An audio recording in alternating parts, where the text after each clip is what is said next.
It's time for high school football on 1610 AM XRB and AudioSportsOnline.com. Tonight's game is brought to you by McDonald's, Hendricks Regional Health, McNamara Florist, Panuni's Pizza and Wings, Westside Plumbing, Reynolds Body Shop, Northfield Storage, Red Cobra Wrestling, and the Payroll Department. High school football on 1610 AM XRB is an AudioSportsOnline.com production. Now let's head out to the field for tonight's game.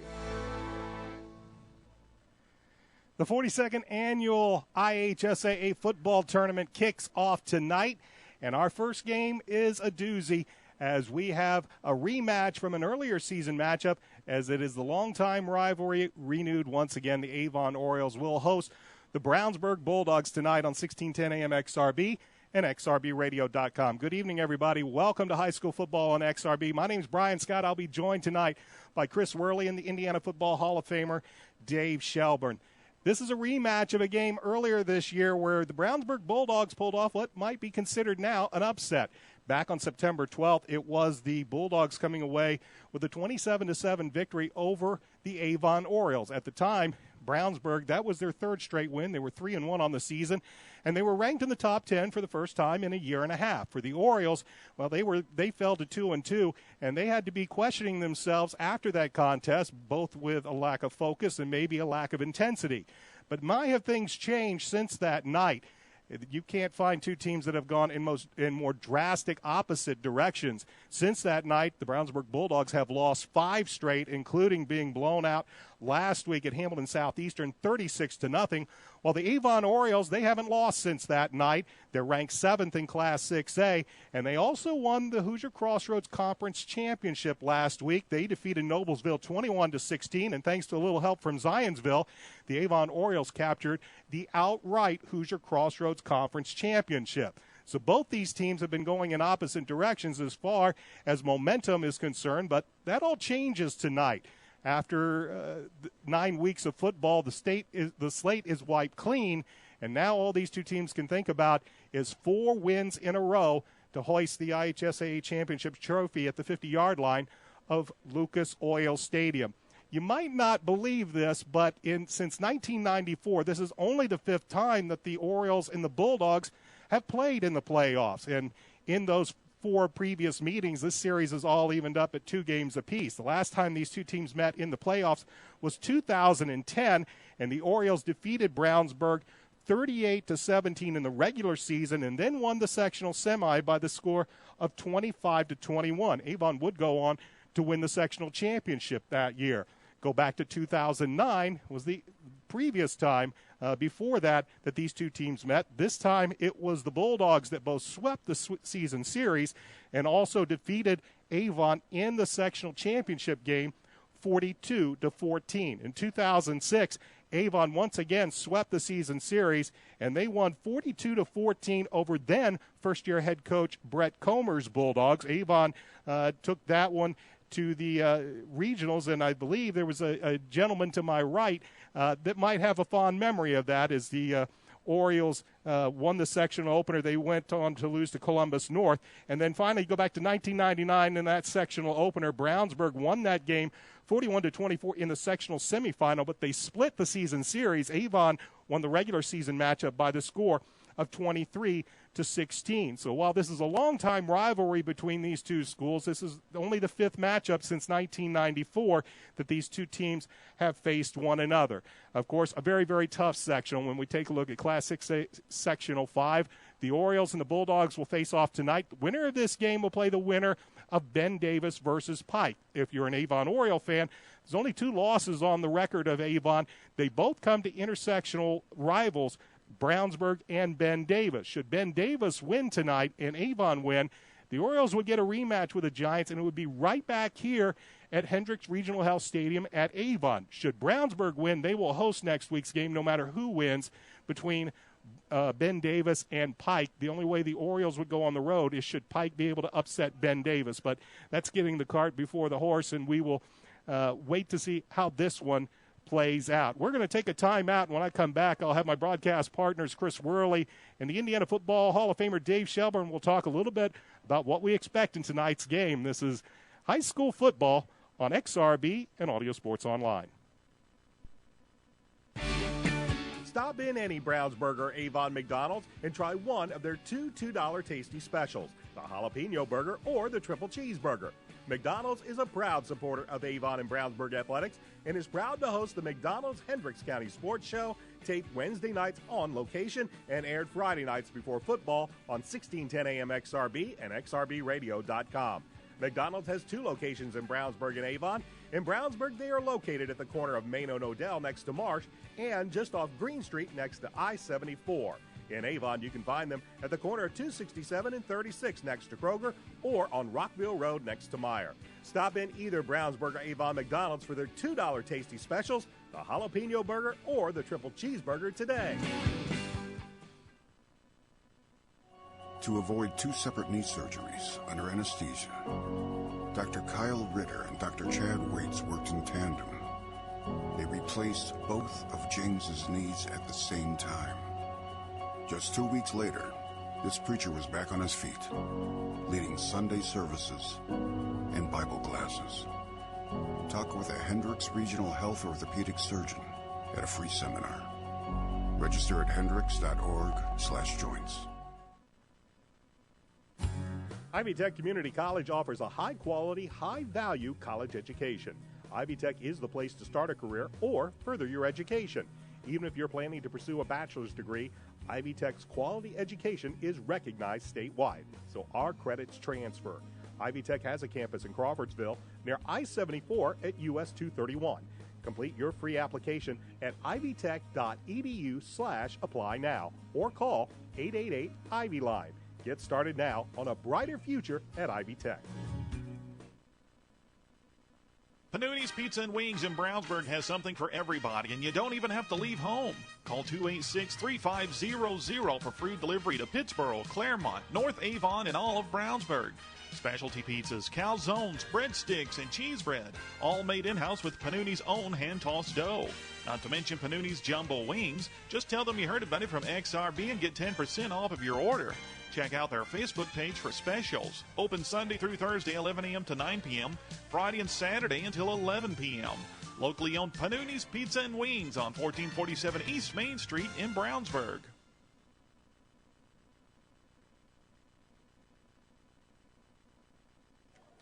Welcome back to Hendricks Regional Health Stadium at Avon High School as we continue our pregame show. My name is Brian Scott. I'm joined now by Christopher Worley. I'm sure you have heard him much of this season with the Brownsburg Bulldogs broadcast. And Chris is going to join us tonight for tonight's game between the Bulldogs and the 7th-ranked Avon Orioles. The Bulldogs, as I mentioned, they've lost their last 5 games. You have to go back to that September 12th night at Brownsburg for the last time the Bulldogs won.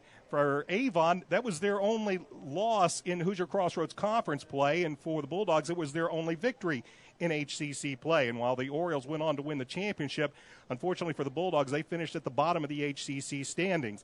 They come in losers of their last 5, and when we take a look at some of the stats, Chris, it doesn't really take a whole lot to look at for Brownsburg. They scored the fewest points in HCC play, and they gave up the most. Yes, certainly, Ryan. The thing about Brownsburg this year, they changed their offense during the offseason. Last year, they were pretty stuck with Tokes Alkin-Rabati as the lone running back, and that was pretty much their whole offense. So teams were able to stack the line. This is not a new story. We've heard this all year. But Hunter Johnson did a lot of camps, worked hard in the offseason, and finally they developed a passing attack. And really, when you look back at that September 12th game versus Avon, that's what won the game for Brownsburg. That short passing attack, they were just dropping him maybe 2-3 steps out of the shotgun, getting the ball out quickly to wide receivers.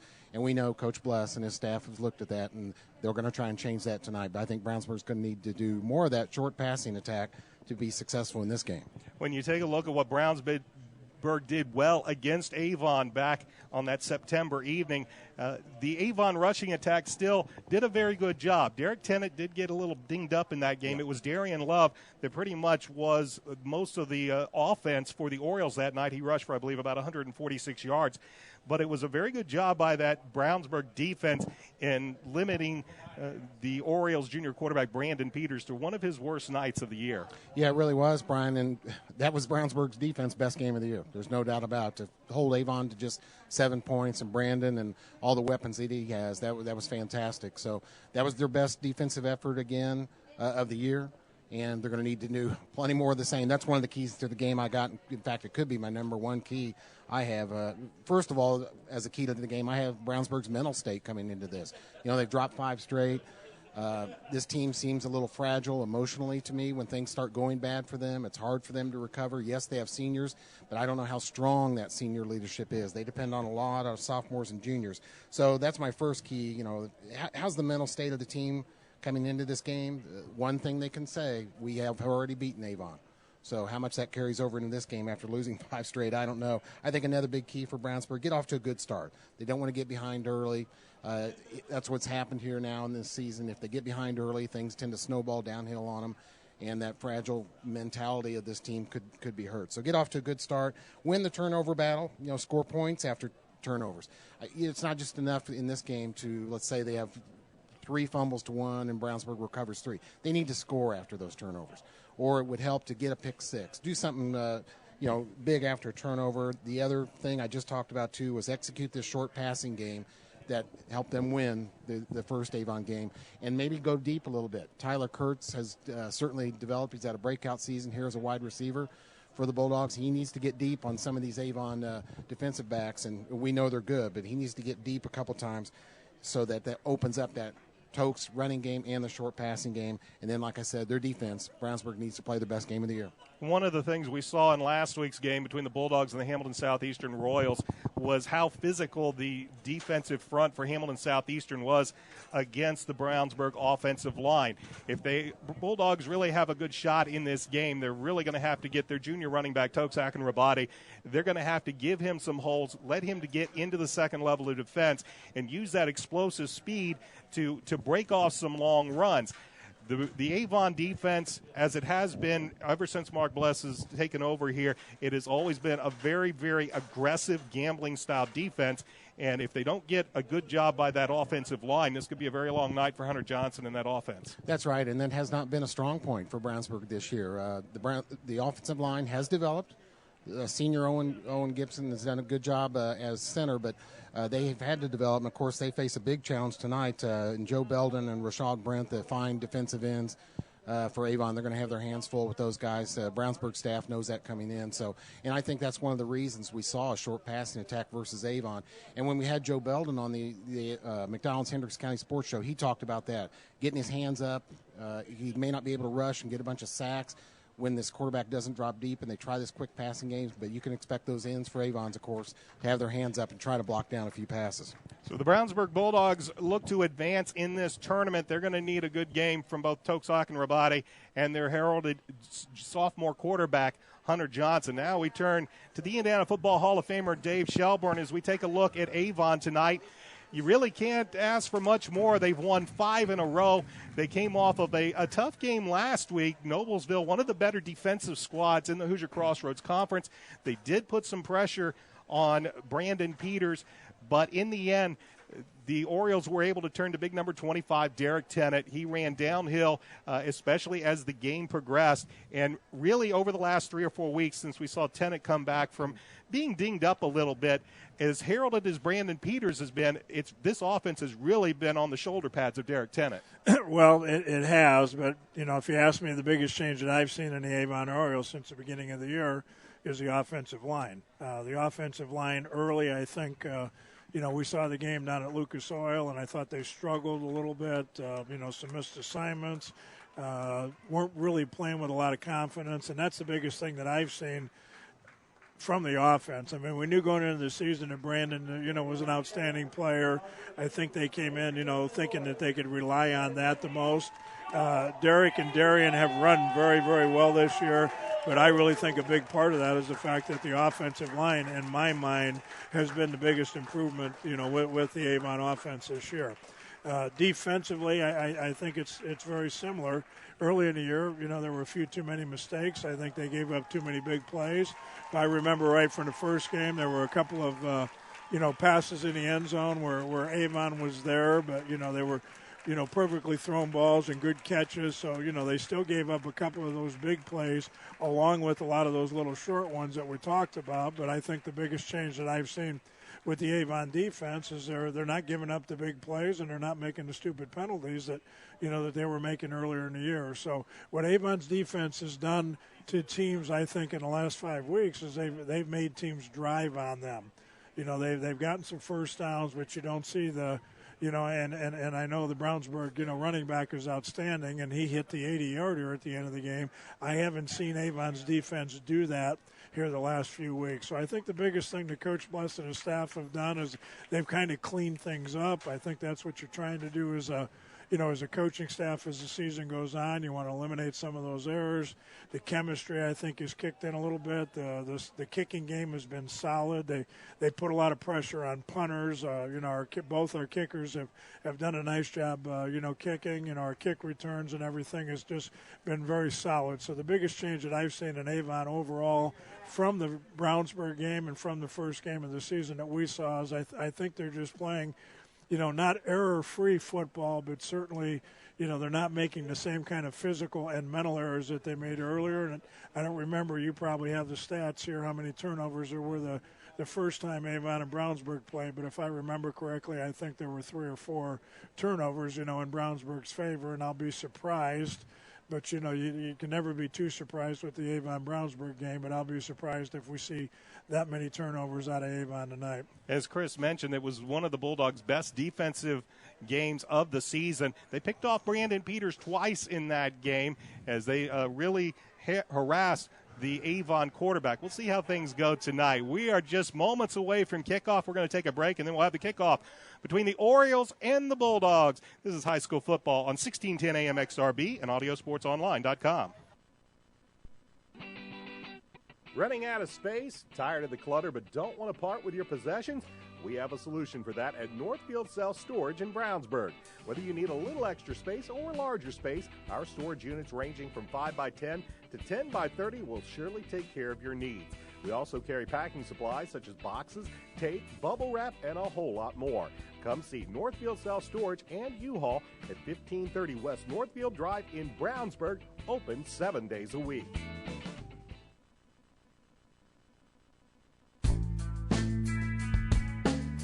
McNamara Florist is Indy's hometown florist since 1954, with 8 convenient locations, including the new Avon store on Rockville Road.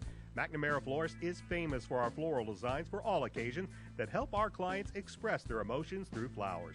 Visit McNamara Florist for outstanding personal service and to select from the renowned home decor merchandising, including stunning Christmas classics. McNamara Florist is located at 9655 East Highway 36 in Avon, and you can give them a call at 579-7900.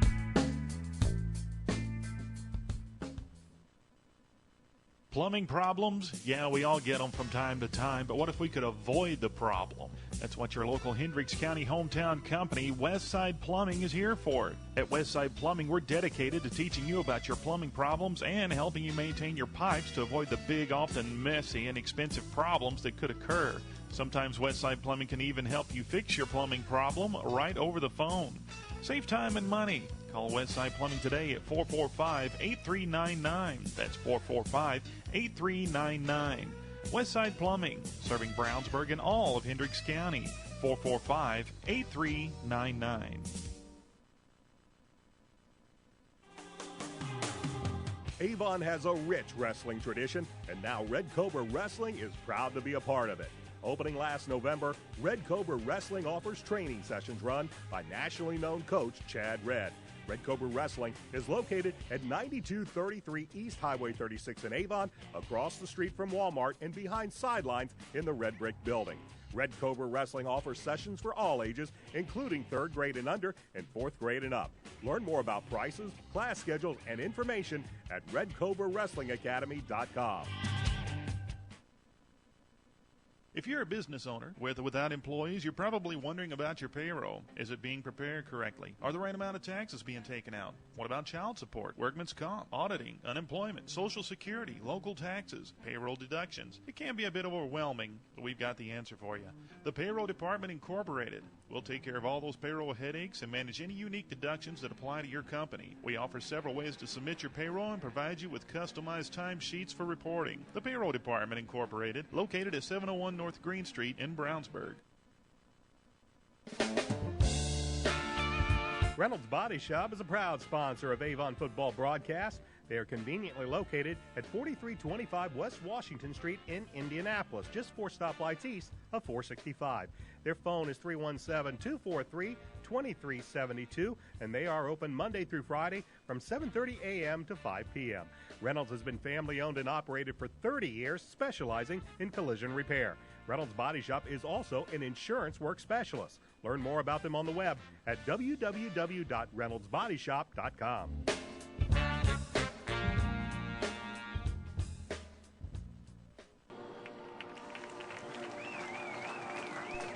We've just had our national anthem here at Hendricks Regional Health Stadium at Avon High School. Good evening, everybody. Welcome to high school football on 1610 AM XRB and AudioSportsOnline.com.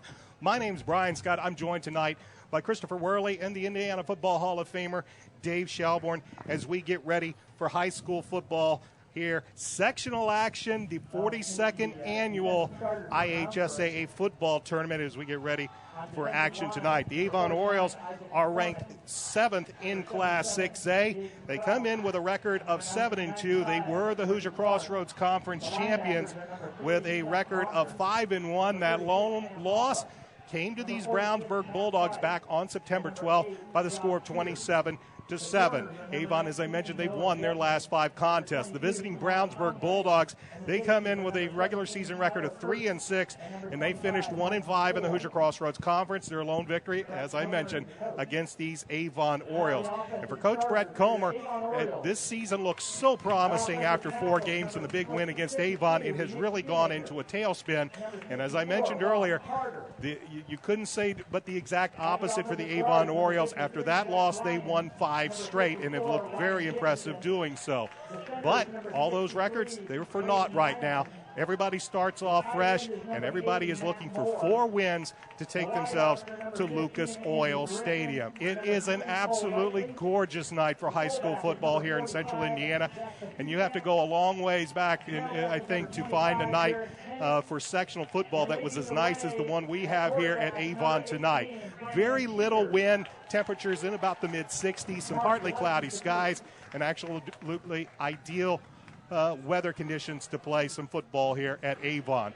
Brownsburg will get the ball first to begin tonight's football game as Alex Steffen will be kicking off. This is a part of the Avon football that has really picked up the last 4 or 5 weeks, has been the continued progression of Alex Steffen, and especially in the punting game. We saw him get some nice punts off last week at Noblesville in less than ideal conditions, including about a 42-yard punt that helped flip the field for the Orioles last week and pin the Noblesville Millers back. So we'll see how he does on this kickoff, because I believe back deep for the Bulldogs will be Vincent Lisman and Isaiah O'Neill. Steffen's kick is up. It's angling toward the side, and he will hit the pylon, and that'll be a touchback, and it will be bringing the ball out to the 20-yard line will be the Brownsburg Bulldogs. One bit of good news for Brownsburg fans, we saw it there on the coin flip. 2 important players for them, seniors, captains, who have been injured the past few games, back in uniform and dressed, and that's defensive back number 9, Brad Geilinger, and also Bryce Toll, who plays both offense and defensive line. So it's good to see those guys back in their uniform, ready to go for this big game. Hunter Johnson is the quarterback. He's a 6'2", 187-pound sophomore. And the Bulldogs still run that flex bone. They run it a little differently than you might have seen it in the past, but it's still there. You'll see Johnson work a lot more out of the pistol, but they'll still use those double wing backs, and at times moving one of the wing backs like Carson Gill is right now to the near side slot. It'll be 1st and 10 for Brownsburg, and they'll have the ball at their 20-yard line as Johnson will give it to Gill. They'll go with a double reverse. They'll throw out of it. They have a man deep, and with the catch and taking it down inside the 35-yard line on the reverse, that's Vincent Lisman. They flipped it around on the reverse, and they get the long pass play to begin the game all the way down to the 35-yard line. I think if this was the NFL, they'd be reviewing that one right now.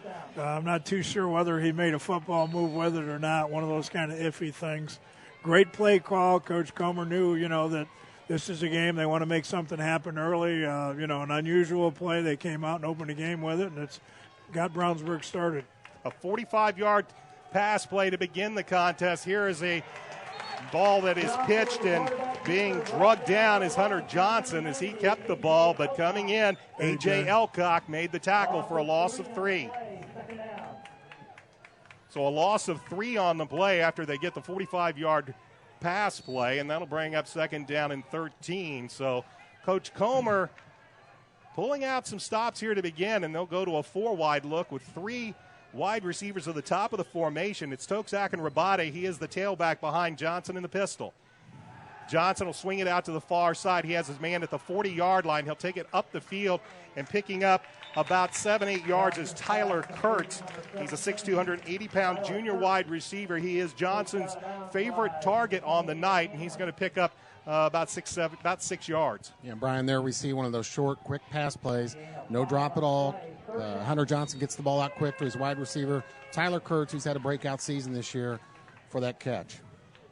So it will be 3rd down and about 7 yards to go for the Bulldogs. The ball will be spotted at the 33-yard line of Avon. Opening drive of this football game. Johnson back to pass out of the pistol, throws it to the near side, up and high, overthrows his intended receiver on the near side. Yeah, covered out there by Matt Thompson. Matt, I think, was in pretty good shape had he made the catch. Michael Clare, the intended receiver, and it'll bring up 4th down, and the Bulldogs are going to go for it, looks like, on 4th down and about 7 from the 33-yard line.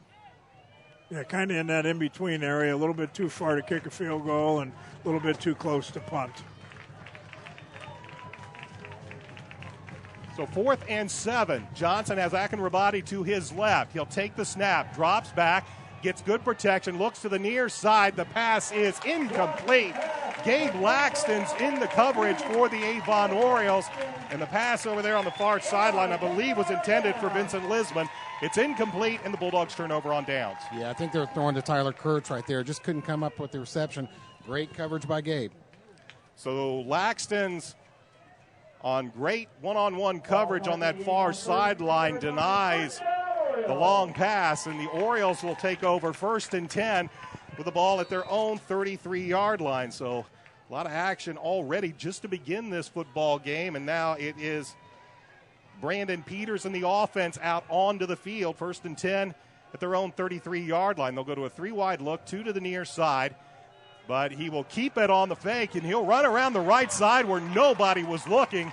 And this time it is head coach Mark Bless pulling a little, I won't call it trickery, but definitely broke tendency there and rode off to the right side into Bulldog territory at the 49-yard line. Well, these are scouting report things right now. You know, they want to know what coaches do all week. You know, you go to practice 2 hours, in the afternoon, but you spend most of your time in film study. And, this time of year they've gotten to see them play each other 9 times. So I'm sure Brownsburg on their first play saw that Avon has a tendency to be overly aggressive, and they went with the double reverse pass, and same thing here. Brandon hasn't carried the ball much. They probably saw that no one was covering on the backside, so they decided to run him on 1st down. Orioles will work out of a pistol, putting the wide receivers left and right, but here's a handoff, and getting the football and running right up the gut is Derek Tennant, as Zach Batustik was also in there. But Derek's going to pick up 5 yards. Let's give you the Avon offense while we have a moment. Across the offensive line, Nick Shoemaker, Zach Ryan, Brady Nyland, Ryan Dickinson, and Ross Carter. The tight end is Matt Moore. The flanker is Andrew Griffin. Cole Wrightley is the split end. The fullback on that play was Zach Batustik. Derek Tennant is the tailback, and the quarterback is a 6'5", 195-pound junior, Brandon Peters. It'll be 2nd down. Give Derek a gain of 6 on the play down to the Bulldog 42-yard line. It'll be 2nd down and 4. Opening drive of the football game for the Orioles. Clock shows 9:25 left to go first quarter, and we have no score. Here's a give to Tennant. He eludes one man, now breaks it over to the corner. He will get to the corner and finally be run out of bounds over here on the near side by the safety, Mike McCoy. Good penetration by the Bulldogs, but Derek was able to get outside, and he'll pick up a 1st down for Avon. Yeah, I wouldn't be surprised to see Avon try to come out and establish a little bit of physical play. They've got Brandon Peters. Everybody knows what an outstanding quarterback he is, but my guess is that Coach Bless kind of wants to see if they can deliver a message here on the first drive. I would be surprised if they don't come out and just try to be a little bit more physical than Brownsburg. It'll be 1st and 10 with the ball at the 35-yard line. Here's Derek Tennant. He'll look for some room around the right side, pick up a couple of yards, and that'll be about it. Let's give you the defense for the Bulldogs. They run a 3-4. Across the defensive front will be Isaac McCormick, Ricky Clark, and Jake Trout. The linebackers are Sam Hoffa, Matt Bryce, Seth Bronger, and Josh Pierce. The corners are Noah Devney and Jamar Conway. And the safeties are Tyler Kurtz and Mike McCoy. Give Tennant a gain of 2 down to the 33-yard line. It'll be 2nd down and 8 for the Orioles with the clock moving, 8:45 left to go in this opening quarter of play. 2 wide receivers of the far side of the formation, 1 to the near side. Peters back to pass. Gets flushed out to the near side. Penalty flag comes in. We'll have a hold against Avon as Peters looks for some room around the right side. He finds some room down the sideline, and a very, very nice run by Brandon Peters, but this one's coming back. Peters picked up probably about 22 yards on the play, but that penalty flag is down at about the 38-yard line. Yeah, not much of a rush there by Brownsburg, but maybe that was due in part to an Avon hold. We'll see, though. I think you got that one right, Brian. This is an important defensive stand for Brownsburg, and that sounds crazy, first possession of the game, but they do not want to get behind early. They want their defense to come out strong here and match up with that Avon physicality if they can. Yeah, I think the biggest thing there, Brownsburg has to keep contained. I thought the pressure was pretty good. It's not always getting a sack. It's just getting up in the quarterback's face, and it's tough with Brandon Peters because he's 6'5". But the biggest thing that Brownsburg needs to do is keep him inside. And that time they lost contain. When he gets to the outside, he's very dangerous, and he can make things happen. So it'll be 2nd down, about 23 yards to go for the Orioles as the ball's back now at their own 48-yard line. Peters backs to pass, sends it to the right side. That's Braden loose, but Braden is not going to get much of anything on that play as he's going to be run out of bounds over on that far side by the cornerback. That's 5'11", 170-pound senior Noah Devney. No gain on the play to bring up 3rd and long. Yeah, it looks like Nick Hanlon's playing a little wide receiver here tonight. You see number 28 out there, so I'm not sure if they're looking for, a little more height, his athletic ability. He is a good athlete. He's a good baseball player also. So maybe with Luce playing a little defense, they're trying to spell him a little bit over here on offense with Nick Hanlon. They'll say Devney pushed Luce out at the 50, so it'll be 3rd down and 25 with the ball at the midfield stripe. 2 wide receivers to the near side. Peters backs to pass. He'll throw those short near side and will right through the hands of Nick Hanlon, and that'll bring up 4th down as the Bulldogs will set and be ready for this Alex Steffen punt. That's the way it always works. And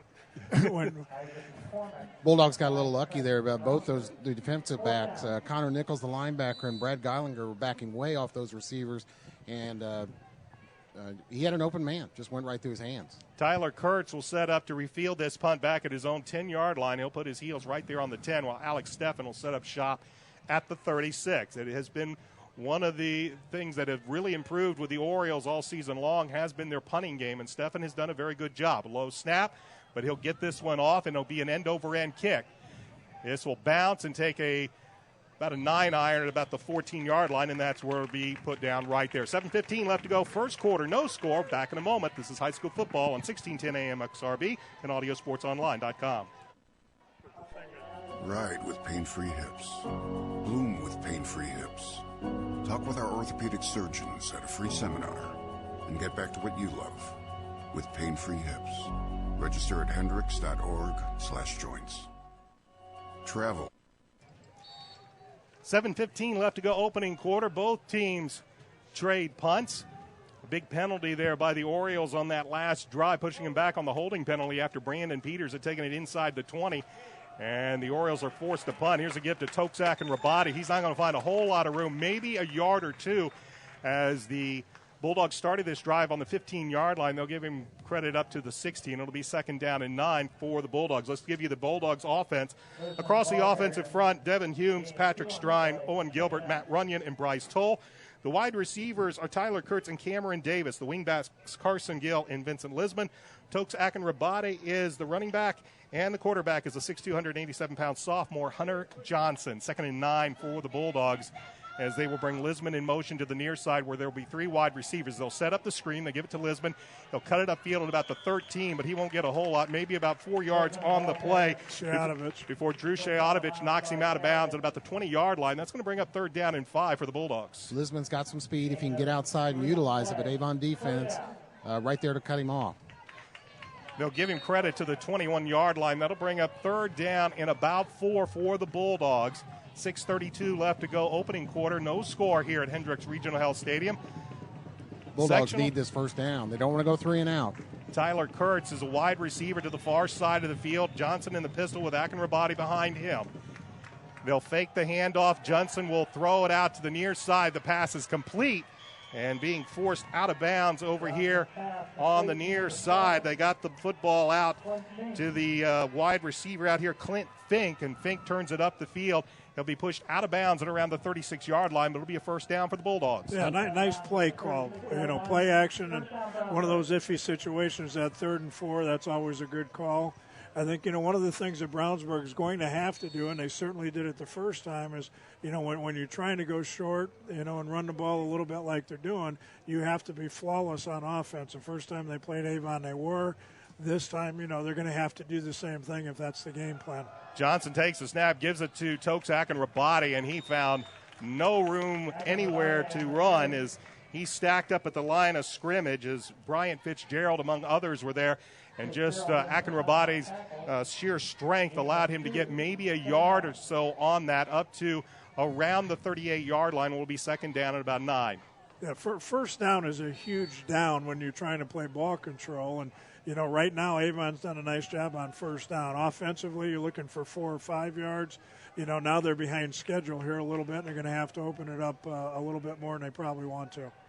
Kurtz to the far side, Fink to the near side. Back to passes Johnson. Pressure comes. He steps up, fires over the middle, and the pass is incomplete as it looked like Braden Luce was there. There's a collision at about the 38-yard line. Braden Luce and Nick Hanlon both were going for the football, and Braden is slow to get up.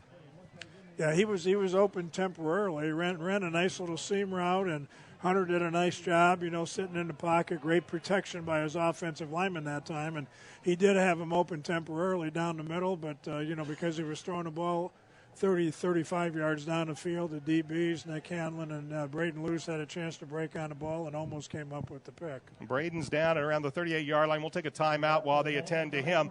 5:40 left to go. Opening quarter, no score. This is high school football on 1610 AM XRB and AudioSportsOnline.com. Box it, store it, and move it with Northfield Self-Storage and U-Haul in Brownsburg. We're here with storage space, packing supplies, and U-Haul trucks to help you with any size move. Our ever-growing selection of packing supplies will help protect your belongings, and our secure storage units are a great place to store your items until you need them. All shapes, all sizes. Come see Northfield Self-Storage at 1530 West Northfield Drive, just south of Lowe's in Brownsburg. Braden comes to the sideline under his own power. He took a big shot as both he and Nick Hanlon collided. Pass, I believe, was intended for Tyler Kurtz on the far side. It's incomplete. That'll bring up 3rd down and 9 for the Bulldogs. Ball spotted at the Bulldog just beyond the 37-yard line. They need to get up to their 46-yard line for the 1st down. 5:40 left to go. Opening quarter, no score. 3 wides to the near side. Johnson back to pass, looks to the far side. Pass is complete, but short of the 1st down as Tyler Kurtz over there looks like he just stepped in, didn't get quite to the sticks, did a button hook about 2 yards shy, and Gabe Laxons was right there to stop him for no more yards after the catch. It'll bring up 4th down. Hunter Johnson, 4 out of 7 passing to start this game. That one wasn't just long enough to get the 1st down. Michael Clayer's been a good story for Brownsburg. He did not plan on being the punter when he came into this season, but he's done a good job, averaged 36, 37 yards per kick. Michael Clayer, the senior Brownsburg punter. Andrew Griffin is back. I believe Braden Luce is not. Actually, Braden is. He's going to take it at the 20-yard line. Cups it to the near side, to the 25, to the 30, and he will step out at about the 34-yard line. So after being get a pretty hard hit, Braden's right back out there to field the punt. He'll be run out at around the 34-yard line. And the Orioles will have their second possession of this football game. 1st and 10 And they'll spot it just at the 34-yard line with 4:52 left to go in this opening quarter in a scoreless game. Alongside Chris Worley and Dave Shelbourne, I'm Brian Scott. Glad you could join us for IHSAA Football Tournament football here on 1610 AM XRB and AudioSportsOnline.com. Orioles will have split backs. They've got Gabe in at wide receiver also. And they will send Tennant in motion to the far side. Back to pass, but this play is going to die as penalty flags will fly and illegal procedure will be called against the Avon Orioles. So that's the thing that I thought they corrected very well. And, here you start off, I mentioned first down when Brownsburg had the ball. First down is such an important down in your play calling. First and 15 is a lot different than first and 10. Second and 9, obviously, a lot different than second and 4. So first down is a key play, and, right now the defense has had the advantage most of the first quarter. This time they'll go to an I-back set. Zach Batustik and Derek Tennant in an I as Brandon Peters will bend under center. Bulldogs showed blitz, but now they'll back out. Tennant will look for some room, and he will not find anything as he's going to be brought down, tackled by Joshua Thompson, a 5'10", 220-pound sophomore defensive lineman. He got Tennant in the backfield and drove Derek all the way back to the 25-yard line. Yeah, Joshua has not played much this year. That was a big play by him. Kind of surprising there, just a sophomore, and he got good penetration against the Avon line and got that negative yardage tackle. Good job there by Josh. Second down and 19 for the Orioles. Clock moves. 4:16 left to go in this opening quarter. Two wide receivers to the top of the formation, one to the near side. Peters back out of the gun. Drops to pass. Fires to the far side. Pass is complete. He has Cole Rightly at about the 20-yard line, and Cole will take it to the 31-yard line. That's going to bring up third down and long for the Oriole offense. Yeah, a little bit of contrast in styles here defensively.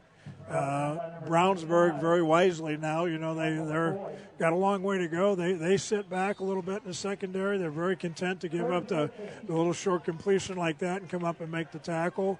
You don't see them blitz much. They just try to play good, solid, steady defense and run to the football. Whereas Avon will, get after you a little bit more and play you tight around the corners. Nick Handlin is lined up as a wide out to the near side. Braden Luce works slot left. Peters back to pass. Plenty of time. Fires down the field. Has Matt Moore beyond the 40, down to the 43-yard line, 44-yard line. And if that's where they spot the ball, this could be a first down for the Avon Orioles. Matt as a tight end is a great third receiver. Your third receiver in, a lot of times it's a slot. That's where, guys like Wes Welker make their living. For Matt to be that third receiver inside, he's very seldom going against DB-type guys. He's going against linebacker types of players, and he's an outstanding natural athlete, so that's a good receiver for them to go to. It is a first down for the Orioles at their own 44-yard line. Two wide receivers to the top of the formation, but they give it to Derek Tennant. He will take it right up the middle, and he will pick up about 3 or 4 yards before, I believe, Ricky Clark, the 5'10", 295-pound sophomore nose tackle, is able to bring him down after a gain of about 5 for the Orioles up to the 49-yard line. Also on the stop there for Brownsburg, number 54, Connor Nichols. He is a senior, but has not seen a lot of playing time this year, but he's been in on several plays here in the first quarter on defense.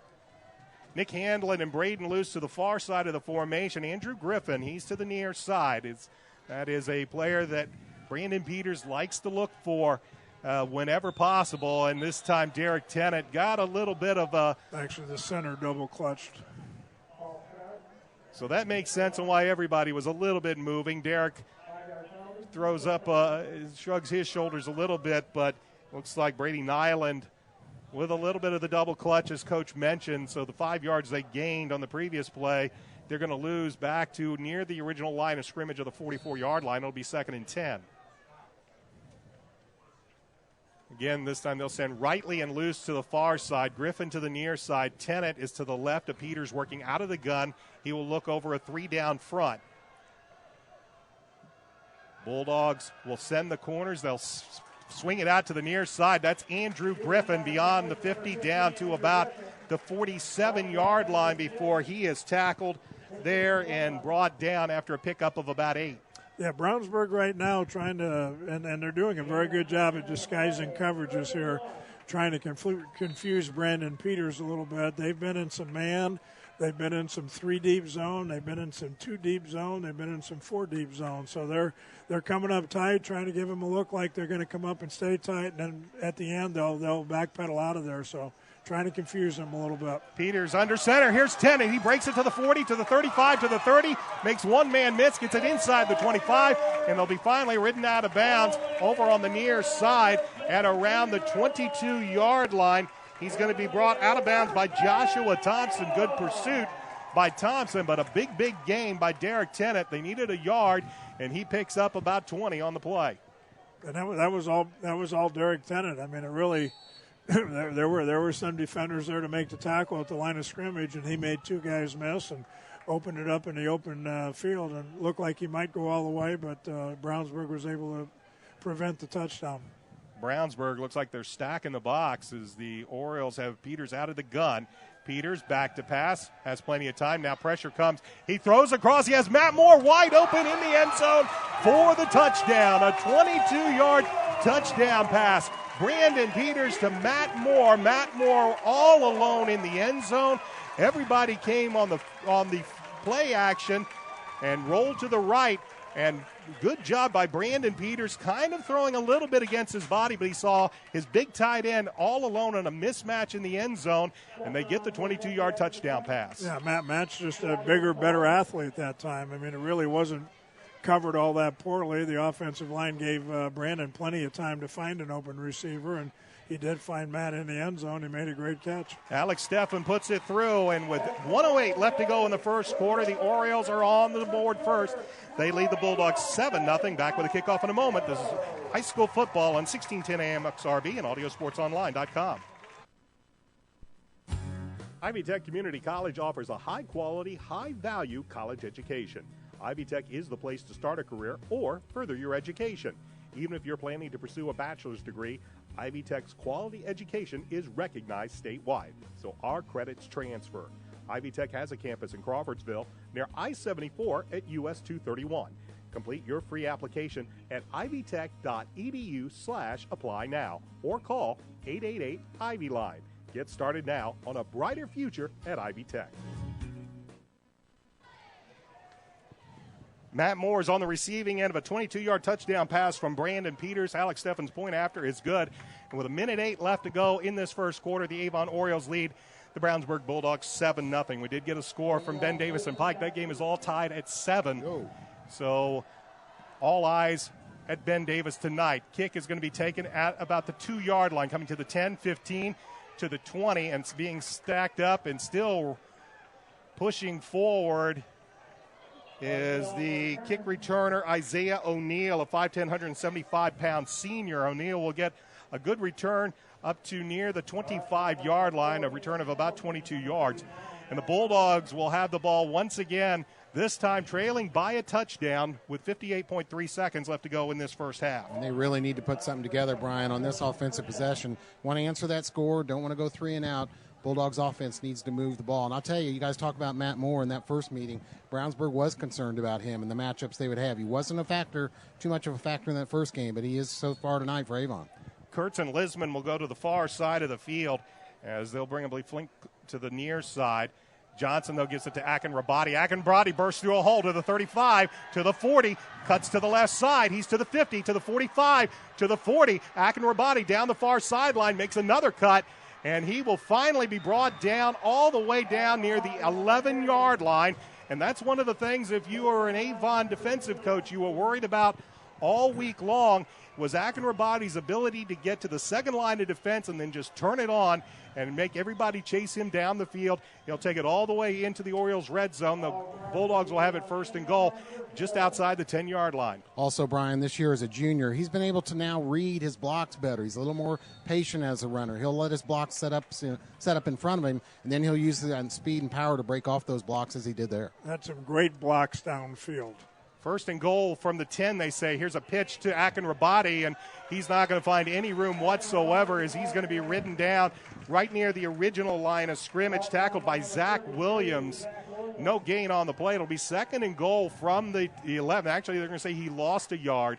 They'll spot it back at the 11-yard line. Second and goal from the 11. That'll likely be the final play of this first quarter. The Orioles get on the board first, but the Bulldogs get a big run from Toksak and Rabati, and they're knocking at the door. We'll be back with second quarter action after this.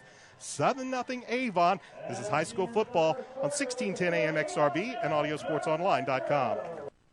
Panuni's Pizza and Wings in Brownsburg has something for everybody. Pizza with more toppings than you can count, including specialty pizzas. 5 different kinds of calzones, breadsticks, and cheese bread with 2 kinds of dipping sauce. All made in-house with Panuni's own hand-tossed dough. And don't forget Panuni's Jumbo Wings with 12 kinds of sauce. Mention the XRB and get 10% off your order. Open Sunday through Thursday, 11 a.m. to 9 p.m. Friday and Saturday till 11 p.m. Dine-in, carry-out, or free delivery. Call 286-3500. Panuni's Pizza, 1447 East Main Street in Brownsburg. Stop in any Brownsburg or Avon McDonald's and try one of their two $2 tasty specials, the jalapeno burger or the triple cheeseburger. McDonald's is a proud supporter of Avon and Brownsburg athletics and is proud to host the McDonald's Hendricks County Sports Show, taped Wednesday nights on location and aired Friday nights before football on 1610 AM XRB and XRBradio.com.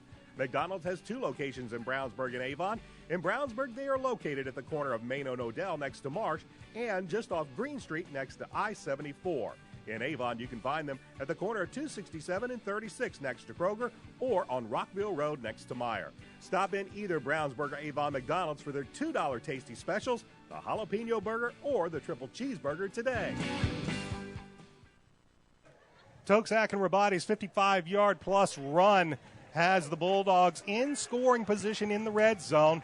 Though he was dropped for a 1-yard loss on last play, will flip ends, and the Bulldogs will start this quarter second and goal. And here's the one lofted up. They're looking for Michael Clare, and right through his hands. A beautiful pass by quarterback Hunter Johnson. He laid it right over the outside shoulder of his intended wide receiver, Michael Clare, but it slips through his hands, and it falls incomplete. It'll be third and goal. That's something Brownsburg cannot afford. They cannot afford drops or missed receptions by their wide receivers tonight. That was a good ball by Hunter Johnson. He is now 4 out of 8 passing in this game. It was a perfectly executed play. I mean, Avon is in press coverage. They're up playing, bump and run. They got the throw they wanted. He had plenty of room. The throw was there. The protection was good. Everything but the catch. 4 wide receivers for the Bulldogs, 3 of them to the near side. Orioles have blitz showing. They bring the ball. They swing it out to the 10. And getting the ball out to the near side, Hunter Johnson hits his intended receiver, Clint Fink. Fink takes it down inside the 5, down to about the 3 before Gabe Laxton runs him out of bounds. And now it'll be 4th and goal from just outside the 2-yard line. Well, I mean, that's a good call. Avon's a man-to-man. They ran a little crossing route by their inside slot receivers. When he does that, somebody's going to be open. Yep, Hacker on for the field goal. He has been 5 out of 5 in field goal attempts this year. This is a 20-yard attempt for Hacker from the left hash. Good snap, good hold. The kick is down, the kick is up, and the kick is through. With 11:46 left to go in this first half, the Bulldogs are now on the board. They trail 7-3. Back in the kickoff in a moment. This is high school football on XRB and AudioSportsOnline.com. If you're a business owner with or without employees, you're probably wondering about your payroll. Is it being prepared correctly? Are the right amount of taxes being taken out? What about child support, workman's comp, auditing, unemployment, Social Security, local taxes, payroll deductions? It can be a bit overwhelming, but we've got the answer for you. The Payroll Department Incorporated. We'll take care of all those payroll headaches and manage any unique deductions that apply to your company. We offer several ways to submit your payroll and provide you with customized timesheets for reporting. The Payroll Department Incorporated, located at 701 North Green Street in Brownsburg. The Brownsburg Bulldogs get a 55-yard run from Tokes Akin-Rabati to take it into the red zone of the Orioles, but the Oriole defense manages to hold the Bulldogs out of the end zone. Bulldogs had a shot. Pass fell incomplete in the end zone, and they have to settle for a 20-yard Jose Hacker field goal. And with 11:46 left to go in this first half, the Bulldogs are on the board, but they trail the Orioles by the score of 7-3. Hacker getting ready to kick this ball away back deep is Derek Tennant and I believe Bryant Fitzgerald. No, that's Darian Love, I believe. But this ball is going to be taken at the 1-yard line, and now they're going to say that he stepped in the end zone. Yeah, it actually doesn't matter where he stepped. Yeah, he stepped on the goal. Well, it doesn't matter. I mean, it's all about the ball. So the only. And they deemed that the ball. They must have deemed that the ball crossed the goal line. So Brian Fitzgerald was the Oriole back there to receive the kick. They call it a touchback, and the Orioles will take over 1st and 10 from their own 20-yard line. They lead 7-3. They'll work out of an I-back set with Zach Batustik and Derek Tennant. Wide receivers to the left and right, looking over a 4-down front this time by the Bulldogs. Play action pass, back to drop passes Peters. He looks deep. He has a man wide open. Braden loose at the 30, but dropped the football. Actually, it was Andrew Griffin. Andrew Griffin. He had a step by about 2 or 3 steps on the Brownsburg defender, and that's one of the few times we've seen this season where Andrew Griffin just simply dropped the football. I was going to say, has he not caught a ball this year? Well, not only that, but I'm counting it up here, and it took me a while, but that ball was thrown over 60 yards. So, Wow. He had plenty of time. The play action certainly helped. The offensive line did a great job. He was able to get down there and get open, but that ball was in the air over 60 yards. So that tells you what kind of an arm he's got. Peters will work out of the gun, but this time he will give it to Tennant. Tennant up to the 25, to the 30, and up to about the 32-yard line, a pickup of about 12 yards, and it'll be a 1st down for Avon up to their 32-yard line. Good tackle there by Seth Bronger. He's a senior. He's been Brownsburg's leading tackler this year. He was able to bring down Mr. Tennant on that play. I guarantee you that the Avon coaching staff, after seeing Andrew get deep and beat the Brownsburg defensive back by a good yard or two, they're going to be looking at that play once again sometime tonight. It'll be 1st and 10 at the 32-yard line with Peters working out of the gun. He will give it to Tennant. Tennant will elude one tackle. There's the penalty. Tennant will take it up to the 44-yard line, but piece of yellow laundry at the 33, and again a face mask looks to be coming by the Bulldogs. Yeah, Avon also came out in a little unbalanced line that time, and that's something that Coach Bless has done off and on since he's been the head coach here. A couple years ago, they ran it, I'd say, probably 40% of the time. Haven't seen a whole lot of it this year, but that time they did come out. Yeah, that penalty was a face mask. Grabbing the face mask was Connor Nichols. And we mentioned him earlier. He's playing a lot in this first quarter. One thing Brownsburg fans are not happy to see is I have not seen Sam Hoffa, one of their leading linebackers, just a sophomore who's made a lot of defensive plays this year, not been in the lineup yet. Don't know the reason why. The big 15-yard personal foul penalty tacked onto the end of the run will move the ball all the way down to the Bulldog 46-yard line. Will be 1st and 10 Avon. 2 wideouts to the top of the formation. Peters back to pass out of the gun. Has plenty of room protection. Goes to the right side, finds Matt Moore at the 37-yard line, and Matt will take it inside the 35 down to the 33-yard line, where he is brought down right there by Matt Price. He has a 5'10", 175-pound sophomore inside linebacker, and it'll be 1st and 10 for Avon. Yeah, there's another case right there. The rush really wasn't bad, but they lost contain on Avon's right side and allowed Brandon Peters to break contain a little bit, buy a little time, and find an open receiver. 1st and 10 Orioles at their own 33-yard line. 10:35 left to go first half. Avon with a 7-3 lead.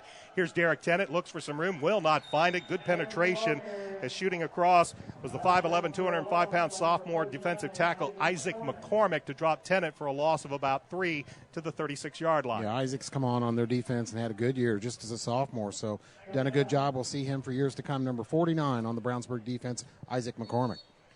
It's going to bring up 2nd down and about 13 yards to go. Again, the ball spotted at the 36-yard line right in the middle of the field. Orioles are moving left to right here in this second quarter as we hit the 10-minute mark left to go first half. Brandon will work with split backs. He'll give the ball to Tennant. Tennant looks for some room around the near side. Will not find any. He's going to be upended over here on the near side after a loss of maybe a yard or two, tackled by Mike McCoy, the safety for the Bulldogs, and that'll move the ball back to the 37-yard line. It'll be 3rd and long. Yeah, Brownsburg has done a nice job defensively up front. They've given up a little yardage, but they sit in a base defense. They don't blitz very much, but they're defensive line, and at least from here, it looks like Avon's offensive line is a little bit bigger, but Brownsburg has done a nice job getting into the backfield. Rightly and Luce to the far side, with Luce working the slot to the left. Andrew Griffin to the near side. Third down, about 13 yards to go as Peters gets pressure, gets rid of the ball. He's looking for Griffin down the field, and there's going to be the penalty flag in the end zone. Yeah, Noah Devaney on the coverage. He never turned around to face the ball. He was up in the receiver's face and chest the whole time.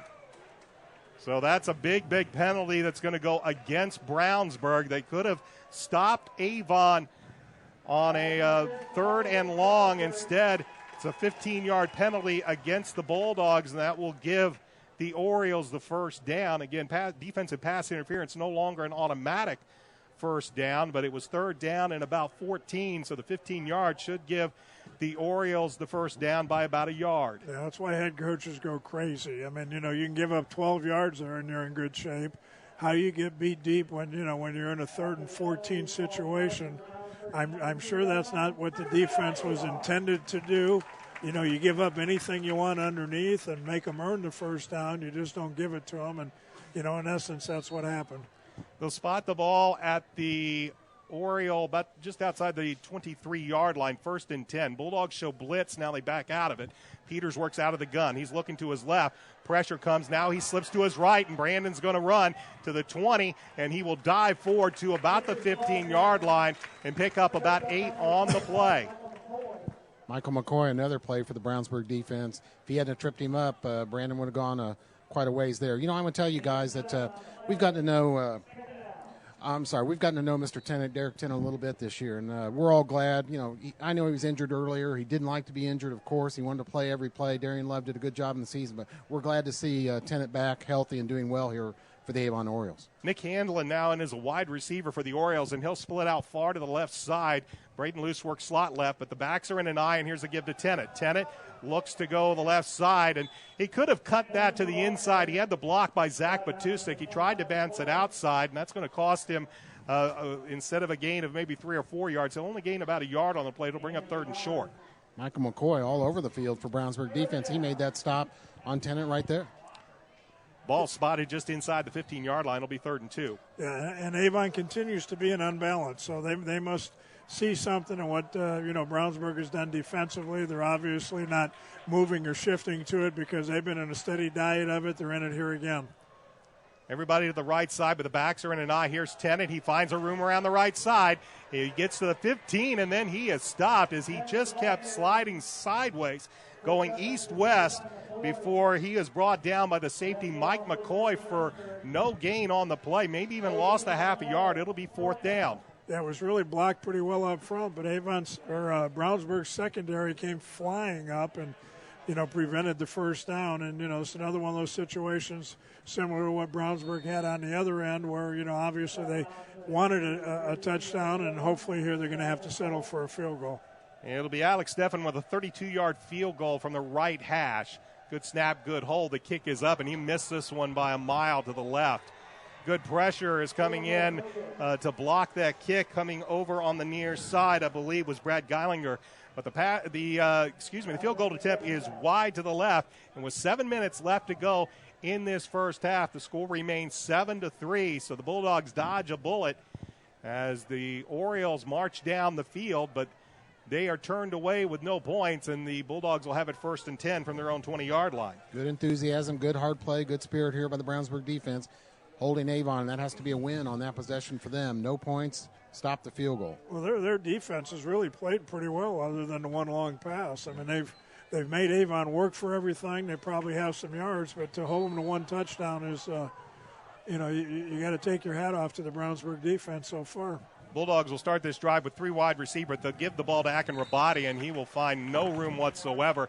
Might even lost a half a yard on the play, as I believe coming in to make the tackle was Thomas Williams, the 5'1", 220-pound senior middle linebacker for the Orioles. As the Orioles, except for the one big run by Akinrabadi, doing a pretty decent job. It'll bring up 2nd and 11 from the 19 with 6:35 left to go first half. Avon has a 7-3 lead. Alongside Chris Worley and Dave Shelbourne, I'm Brian Scott. 4 wideouts in the pattern for the Bulldogs, 3 of them to the near side of the field. Johnson will take the snap, pump fakes, fires to the near side, and almost picked off. He was looking over here. Matt Thompson. To the near side. Thompson was there. He was looking for Cameron Martin in the pass for the Bulldogs. Fortunate that it wasn't intercepted, and that'll bring up 3rd down and 11. You know, Tokes Akron-Rabate, only 5 rushing attempts so far in this game. Of course, we're used to seeing a heavy dose of runs from Tokes, but Brownsburg trying to diversify their offense, show they can do some other things in this big game. Again, the Bulldogs will have 4 wide receivers with 3 of them to the near side. Johnson out of the pistol with Akron-Rabate behind him on this 3rd and 11. Johnson back to pass, and he's sacked. Coming in was A.J. Elcock, his 2nd sack of the night. The 5'10", 195-pound junior defensive end for the Orioles gets Johnson as he just simply came around the left side, and there was nobody to block A.J., and Johnson is sacked back inside the 15 around the 14-yard line, and that's going to set up Michael Clare to punt the ball away. They will send back Andrew Griffin and Braden Luce inside the 50 at in Bulldogs territory. Clare back around the 1-yard line. Long count. And now Clare gets it, a little bit of a rugby-style kick, end over end. It'll be fielded at the 50 and then dropped. It's muffed, but picked right back up. Coming to the near side is Luce. Now he cuts left side, and he's tripped up and brought down. Looks like Seth Bronger was able to trip up, Braden Luce. And there's a penalty flag, though, sitting at the 40-yard line. You know, this rivalry will play itself out again tomorrow. Avon versus Brownsburg in volleyball. Semifinal of sectionals down at Mooresville High School. Brownsburg won last night, defeated Terre Haute South 3-1. Avon won, of course, that state championship squad. They defeated Terre Haute North 3-0 in sets. So tomorrow afternoon, Brownsburg versus Avon volleyball semifinals of the sectional there. Illegal block in the back is the penalty called against the Avon Orioles. That'll push them back into their own territory, back at the 48-yard line, and the Orioles will have it 1st and 10 right there, leading the Bulldogs 7-3 with 5:25 left to go in this first half of play. And now we have a whistle stopping play as they get things situated, looks like over on the Bulldogs sideline. Peters will work under center, but there'll be split backs behind him, and now we've got a whistle stopping play once again. Yeah, they were adjusting the chains over there, Brian, and this may be an official's timeout right now. Yep. Well, the unfortunate thing, if you're Avon, is they showed that formation, and they already had Tennant in motion coming to the near side when the play was stopped. So we'll see if they come out with the same formation after this play, as they are working on the chains on the far sideline. I want to thank you for joining us for high school football on 1610 AM XRB and AudioSportsOnline.com. We want to thank everybody at Auto Sports Online that has allowed us to bring you these games, all these Brownsburg Bulldog football games on 1610 AM XRB. And, of course, Audio Sports Online has been your online home for Avon Oriole football all season long. We'll have a replay of tonight's game up sometime tomorrow, early tomorrow afternoon. Yeah, and I'll tell you, guys, I have used that service to watch you guys the next day. Of course, I'm covering Brownsburg on Friday night, so I missed the Avon games, and I certainly want to know what's going on with Coach Bless and his crew. So I'll bring up that archive version on Saturday and Sunday after the Friday nights and see what happened to the Orioles. Well, they think they've got everything straightened out, and so it'll be, again, 1st and 10 from the 48, and this time they will use the same split-back set as they did before. Noblesville leading Carmel 3-0 in the first half. As they'll bring Tennant in motion to the near side, and they'll swing it out to Derek on the screen. Derek, little stutter step, and he won't get very far before he is brought down, tackled by Seth Bronger, as the Bulldogs sniffed out the screen nicely. And Derek might get about 2 yards to the midfield stripe. It'll bring up 2nd and 8. Good tackle by Seth Bronger there. There's not a lot of linemen and defensive linemen that like to get matched up with Derek in the open field, but Seth Bronger able to make the play there for Brownsburg defense.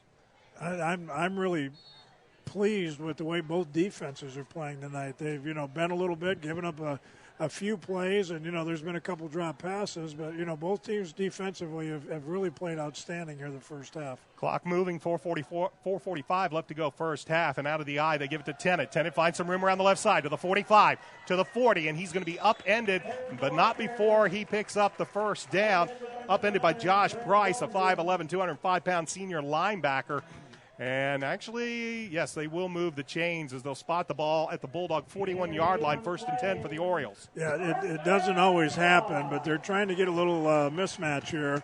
Again, Avon has been in an unbalanced line. They've got 3 offensive linemen out there, including the tight end who's covered, and then the slot formation, so that gives them one more man at the point of attack, and that's where they're trying to attack Brownsburg defense right now. Once again, split backs with Peters working under center. They'll bring Tennant to the near side, and this play will go nowhere as illegal procedure is going to be called against the Orioles at the snap of the football. This is not a formation we've seen a whole lot of out of Avon this year, with Peters working under center with the split backs, and so far we've seen Tennant go in motion each time. As coming off the field was the fullback. We don't know. Because we don't know. We just don't know. Big Jake Trout checks in on the defensive line for Brownsburg. 41 is a mystery man tonight. So 5 yards marked off against the Orioles. Will spot the ball back at the Bulldog 46-yard line. Will be 1st down and 15 for Avon. This time they'll go to an I-back with Batustik, the fullback. Play action to Tennant. Pressure comes. Brandon rolls to the near side. He's pursued, fires downfield, and just throws it away. He had Cole Rightly, but threw that one out of bounds. And with some nice pressure was Isaac McCormick for the Bulldogs, as forced Brandon just to get rid of that football. So they'll bring up 2nd down and 15 with the ball spotted at the Bulldog 46-yard line. Clock stopped at 4 minutes, 12 seconds. 7-3 Avon is our score. Semifinal action. Sectional semifinals, of course, in Class 6A with everybody 4-team sectionals. We're basically starting in the semifinals. Championship game will be played next Friday. 3 wideouts, 2 to the near side. Brandon will work out of the gun. He will give the ball to Derek. Derek slips through, gets to the second line of defense with the 35 to the 30, breaks it open to the 20, inside the 15, down to the 10, and finally dives for the pylon, and they say he's in. Derek Tennant with a 46-yard touchdown run as he broke through the initial hole and then weaved his way through the Bulldog defenders, dove for the pylon, and the side judge over here said he made it in, and the Orioles tack on 6. They currently lead 13-3 pending Alex Steffen's point after. Yeah, a little inside trap. Left guard pulled and trapped the defensive tackle, but boy, I'll tell you what, after that, it was all Derek Tennant in the open field. Good blocking at the point of attack. After that, Derek Tennant made it happen. Alex Steffen on for the point after. He missed the field goal just a moment ago, but the point after is up, and it is through. With 4 minutes left to go first half, Avon leads Brownsburg 14-3. Back with a kickoff in a moment. This is high school football on 1610 AM XRB and ASO. McNamara Florist is Indy's hometown florist since 1954, with 8 convenient locations, including the new Avon store on Rockville Road. McNamara Florist is famous for our floral designs for all occasions that help our clients express their emotions through flowers. Visit McNamara Florist for outstanding personal service and to select from the renowned home decor merchandising, including stunning Christmas classics. McNamara Florist is located at 9655 East Highway 36 in Avon, and you can give them a call at 579-7900.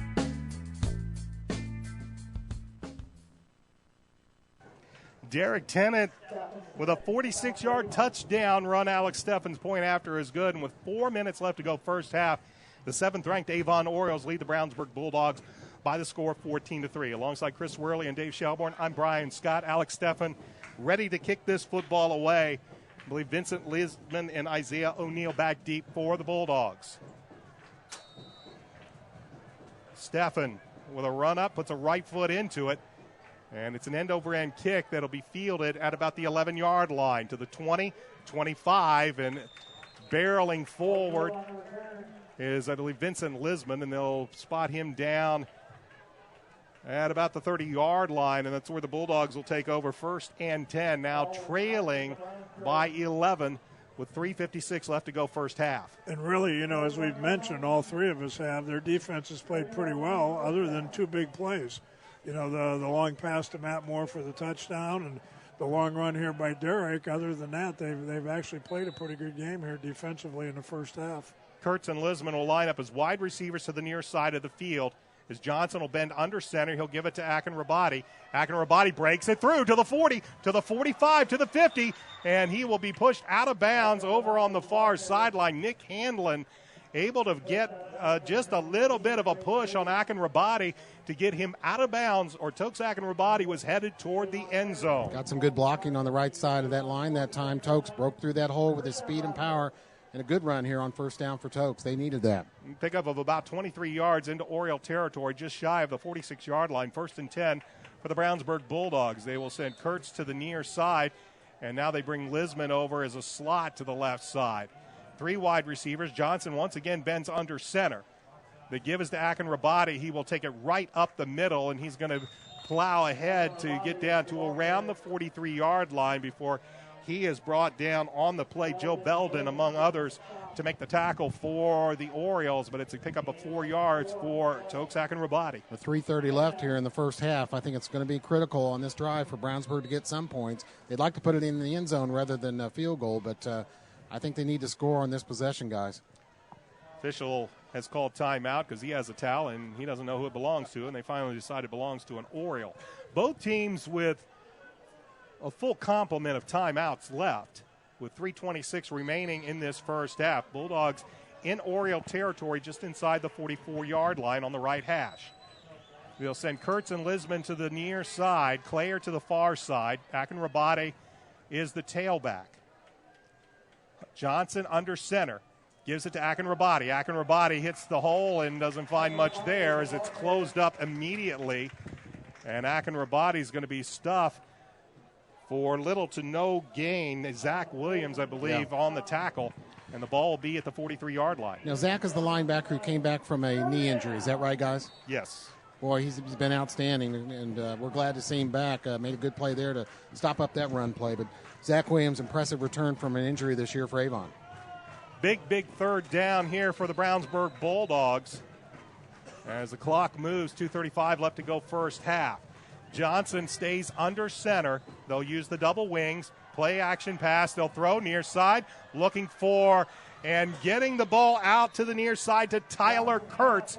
Gabe Laxton's in coverage, but a beautifully thrown ball to the outside shoulder of Kurtz. And Kurtz hauls it in down at the 22-yard line. It'll be 1st and 10 for the Bulldogs. Nice throw and catch there, and a catch by Tyler Kurtz, the junior receiver. He did not play wide receiver last year. He was a defensive back. They put him in as a receiver this year to try and take advantage of Hunter's passing skills, give him another weapon to use, and he found Kurtz there. Well, the other thing, Brownsburg has run enough that the play action fake had to be taken, they had to honor it, and by honoring it. There's a throw out to the far side. They were looking for Claire, trying to hit him on a bit of an out over toward the end zone on a corner route, but the ball overthrown by Johnson. That'll bring up 2nd and 10. Yeah, and actually had him open. He threw the ball, I think, a little bit sooner than he wanted to, but he was open. Yeah, Hunter 6 out of 12 now, 50% on this game, and he definitely overthrew that one. So it'll be 2nd down and 10. The ball at the Oriole 22-yard line. 2 minutes and 8 seconds remain in this first half. Avon with a 14-3 lead. 3 wideouts for the Bulldogs. 2 to the far side with Johnson working out of the pistol.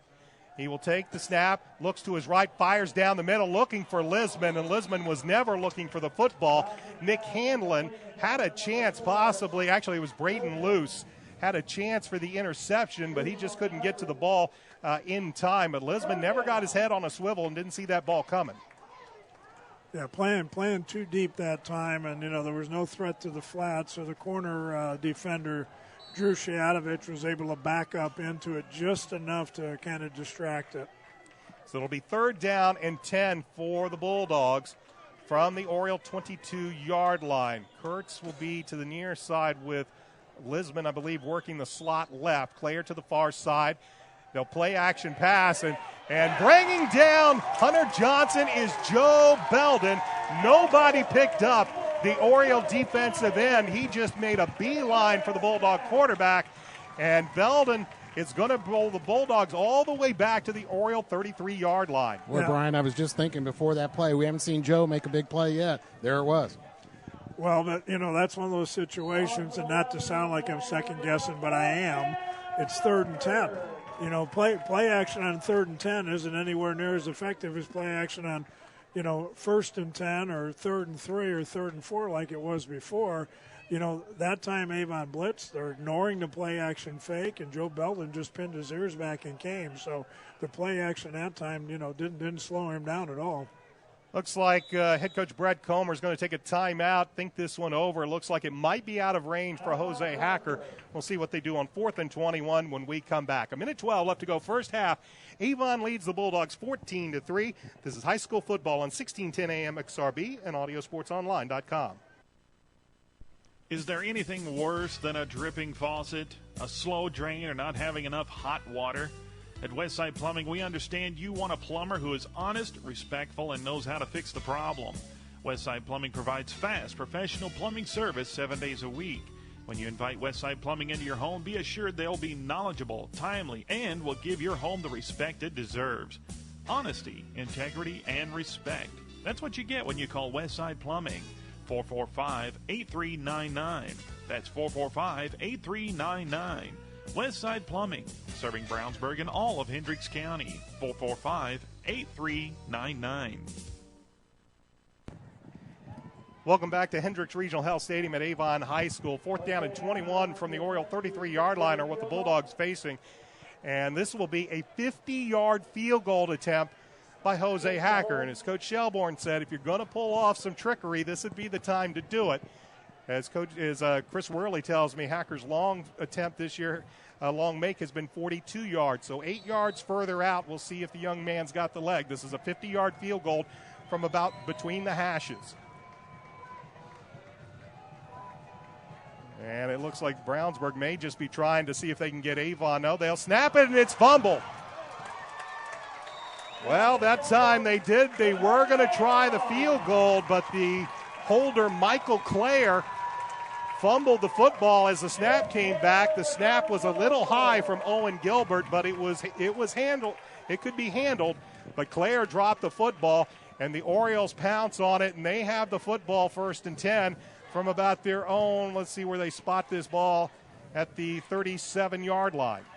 That's a shame for Brownsburg. Of course, you don't know that he would have made the field goal. You at least want to give him that chance. And just a fumbled snap. Owen got the ball back there. It wasn't a bad snap at all, just mishandled by the holder. Well, if nothing else, it's 15 yards in field position because they'd have been on the 20-yard line more than likely rather than on the 35 or 36. They'll spot the ball at the 36-yard line. 1st and 10 for Peters and the Orioles offense. Down the middle, there's Andrew Griffin at the 50.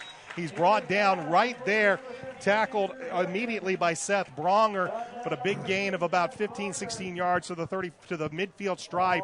It'll be 1st and 10 Avon. Clock stops while they move the chains. 1:03 left to go in this first half. Avon up by 11. They'll wind the clock. Peters will take the snap. Out of the gun, he looks near side. He goes downfield. He's looking for Griffin. Griffin with a one-handed grab, but they said he was out of bounds. Good concentration by the wide receiver of the Avon Orioles, Andrew Griffin. But the side judge over here says he was not in bounds, couldn't drag that foot. It'll bring up 2nd and 10. Critical down play here now for Brownsburg defense. They need to stop Avon getting a score here before the half. You watch this time to see if he doesn't make that move and head right down the middle of the field. It is 2nd and 10. Clock shows 56.3 seconds remaining in this first half. Orioles up 14-3. They have all 3 of their timeouts remaining. Out of the gun, Peters takes the snap, now steps forward, and he'll run with it to the 50. Cuts it up to the 45 and down to about the 43-yard line. And it looks like Coach Mark Bless will take the first of his 3 timeouts with 47.3 seconds left to go first half. We'll take a timeout as well. 14-3 is our score. Back in a moment. This is high school football on Audio Sports Online and XRB Radio. Avon has a rich wrestling tradition, and now Red Cobra Wrestling is proud to be a part of it. Opening last November, Red Cobra Wrestling offers training sessions run by nationally known coach Chad Redd. Red Cobra Wrestling is located at 9233 East Highway 36 in Avon, across the street from Walmart and behind Sidelines in the Red Brick Building. Red Cobra Wrestling offers sessions for all ages, including 3rd grade and under and 4th grade and up. Learn more about prices, class schedules, and information at redcobrawrestlingacademy.com. 47.3 seconds remain in this first half. The Avon Orioles lead the Brownsburg Bulldogs by the score of 14-3. So far this first half has all been about big plays and missed opportunities. Bulldogs with a couple of opportunities, one in particular in which a touchdown pass went right through the hands of a receiver. This game could be a lot closer than the 11 points it currently shows on the scoreboard. But the Orioles have the ball, 3rd down, about 3. The ball is spotted at around the Bulldog 43-yard line. And we'll see what they elect to do out of this timeout. There'll be 3 wide receivers for the Orioles, 2 to the near side. Peters will work out of the gun with Tennant back in the backfield with him. Bulldogs look like they're going to play off the receivers, and Peters will just take it on a quarterback draw. He will take it to the 35-yard line. It was a design play all the way. They just let Brandon take one step back and then went right up the field, and he'll have the first down for the Orioles. Yeah, they don't run him a lot, but it's not because he can't run. He's a great natural athlete. You know, he could run the football as often as he wants to. Peters sets the screen up for Tennant, but Tennant is not going to go anywhere, as there was a well defended by the Brownsburg defense. Coming in to make the tackle, Isaac McCormick and a host of other Bulldogs right there. And Coach Bless is going to have to use his second timeout. It's a loss of about 5 back to the 40-yard line of Brownsburg with 31 seconds remaining in the first half. You know, Jake Trout, number 77, 6'5", 210-pound senior, was the first guy to grabbed the receiver on that play. Good play by the Brownsburg defense as a swarm of tacklers made that important play. They need to keep that up here with time running out here in the second quarter. Yeah, it's always easier in the booth here also, but, that's one he probably should have thrown away. Well, Coach Bless is going to use the second of his 3 timeouts. He'll have 1 remaining with 31 seconds remaining left to go in this first half. 14-3 is our score. A couple of big plays for Avon. The long touchdown pass to Matt Moore. The long touchdown run by Derek Tennant. And right now, for the Bulldogs, they only have a Jose Hacker field goal to account for their points on the scoreboard. So, yep. Be interesting to see the call here. In this situation, I always liked, and I see they ran it here a little earlier, but the crossing routes. Everybody thinks you need to go deep in these situations, but if you can take one of your wide receivers and run him while he's running full speed and hit him, as he's crossing the field, he's got a chance to run it into the end zone. Nick Handlin is in as a wide receiver to the near side of the field. He's joined by Braden Luce on 2nd and 15. Peters back to pass. He finds Griffin crossing through the middle, and Andrew Griffin is going to make one man miss. He's finally going to be tackled inside the 10-yard line, and as the old Swami said, look for the crossing route. That's what it was, and Andrew Griffin has it all the way down to the 8-yard line. Well, I am the old Swami, but I think the young Swami, Coach Eric Moore, made that call. So, if nothing else, we're thinking along the same lines. It's a gain to the 8, and the Orioles will simply get up to the line of scrimmage. And once they got the chain set and started the clock, Brandon Peters clocked it, spiking the football to make it 2nd and goal from about the 8-yard line with 19 seconds remaining. So, if nothing else, the Orioles are in good field goal position, but they still have time and 1 timeout left to look to see about putting 6 points on the scoreboard. With the timeout left, you still could run Derek Tennant if need be. They'll have Nick Handlin and Braden Luce to the far side and Andrew Griffin to the near side, with Peters working out of the gun. Matt Moore. Watch Matt Moore. Matt Moore is lined up as a tight end left, but they'll throw the fade route to Griffin, and Griffin is wide open from 8 yards out.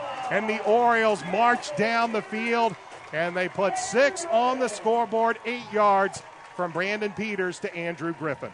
Griffin's 7th touchdown reception of the year, and with the catches he's had tonight, that puts him over 700 yards of receiving this year. Outstanding year by the receiver Griffin, junior for Avon. So an excellent drive right there by Avon. Good use of the clock. An excellent pitch and catch. And as the Coach Shelbourne said, is Alex Steffen's point after is up and through, and we'll keep it right here with 15.3 seconds remaining in this first half. The Avon Orioles have increased their lead over the Bulldogs 21-3, and that was a very, very impressive drive right there. Right after the Bulldogs, they botched the field goal attempt. Yeah. Avon gets it back at the Bulldog 32-yard line, and a good use of clock management. They didn't panic. They marched it down the field. But it was, again, as we've seen all season long, Brandon Peters to Andrew Griffin. Well, and they have some mismatches. I mentioned earlier Brownsburg has done a nice job backing off and letting them catch everything underneath. But, when you get down close to the goal line, you've got to man up a little bit. And, as it turns out, our athletes in a couple of situations, that time, Andrew Griffin is a quality athlete. I think he was just a little bit bigger and better athlete than a defender. Matt Moore was the same, and when we got Derek Tennant in the open field, he made some people miss. So I think Brownsburg has done a nice job. They came in with a good philosophy to try to keep everything in front of them. Unfortunately now, they're going to go in at halftime down 21-3. That's going to change their whole defensive philosophy for the second half. Steffen to kick this ball away. Vincent Lisman does have speed, but it will be taken over on the far side by O'Neill. O'Neill will make one man miss, and he will take it up to about the 32-yard line, 33-yard line with 9.8 seconds remaining. And we'll see what head coach Brett Comer elects to do right here, trailing 21-3. He has 2 timeouts remaining, but the ball is in there at their own 33-yard line. And in the past, Brownsburg hasn't really gone for it in a situation like this. But with Hunter Johnson's skills, I wouldn't see a harm in sending Tyler Kurtz and Vince Lisman deep, but it does not look like they're going to do that. No, it looks like they are going to bring everybody tight, and head coach Brett Comer is going to elect to head to the locker room, trailing 21-3, and see if they can make some changes. Again, a few missed opportunities by the Bulldogs. This game could be a lot different. But as we head to the locker rooms at the half, the Avon Orioles ranked 7th in Class 6A this week, riding a 5-game winning streak. They lead the Brownsburg Bulldogs by the score of 21-3. We'll be back in just a few moments as we'll talk about what needs to happen in the second half. Maybe do a little peeking around high school football tonight as sectional play is underway, and see what might happen next week. 21-3 in favor of Avon. This is high school football on 1610 AM XRB and XRBradio.com. Stop in any Brownsburg or Avon McDonald's and try one of their two $2 tasty specials, the jalapeno burger or the triple cheeseburger.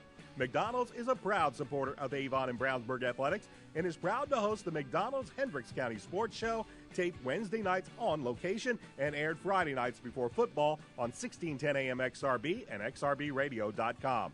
McDonald's has 2 locations in Brownsburg and Avon. In Brownsburg, they are located at the corner of Main and Odell next to Marsh and just off Green Street next to I-74. In Avon, you can find them at the corner of 267 and 36 next to Kroger or on Rockville Road next to Meyer. Stop in either Brownsburg or Avon McDonald's for their $2 tasty specials, the jalapeno burger or the triple cheeseburger today. Panuni's Pizza and Wings in Brownsburg has something for everybody. Pizza with more toppings than you can count, including specialty pizzas. 5 different kinds of calzones, breadsticks, and cheese bread with 2 kinds of dipping sauce. All made in-house with Panuni's own hand-tossed dough. And don't forget Panuni's jumbo wings with 12 kinds of sauce. Mention the XRB and get 10% off your order. Open Sunday through Thursday, 11 a.m. to 9 p.m. Friday and Saturday till 11 p.m. Dine in, carry out, or free delivery. Call 286-3500. Panuni's Pizza, 1447 East Main Street in Brownsburg.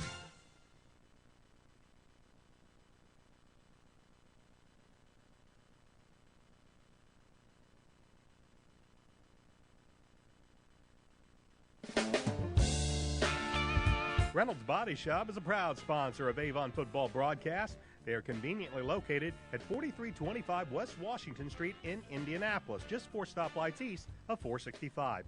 Their phone is 317-243-5333. 2372, and they are open Monday through Friday from 7:30 a.m. to 5 p.m. Reynolds has been family-owned and operated for 30 years, specializing in collision repair. Reynolds Body Shop is also an insurance work specialist. Learn more about them on the web at www.reynoldsbodyshop.com.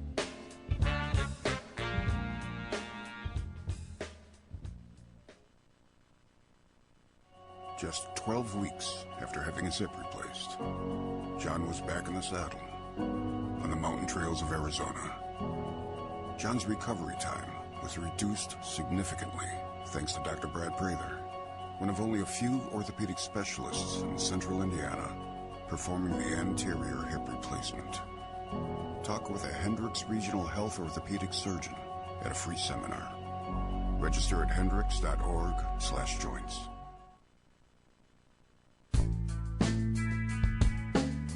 McNamara Florist is Indy's hometown florist since 1954, with 8 convenient locations, including the new Avon store on Rockville Road. McNamara Florist is famous for our floral designs for all occasions that help our clients express their emotions through flowers.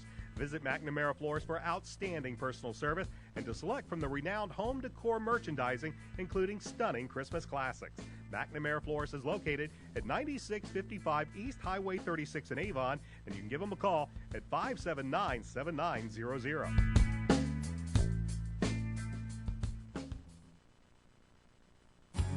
Ivy Tech Community College offers a high-quality, high-value college education.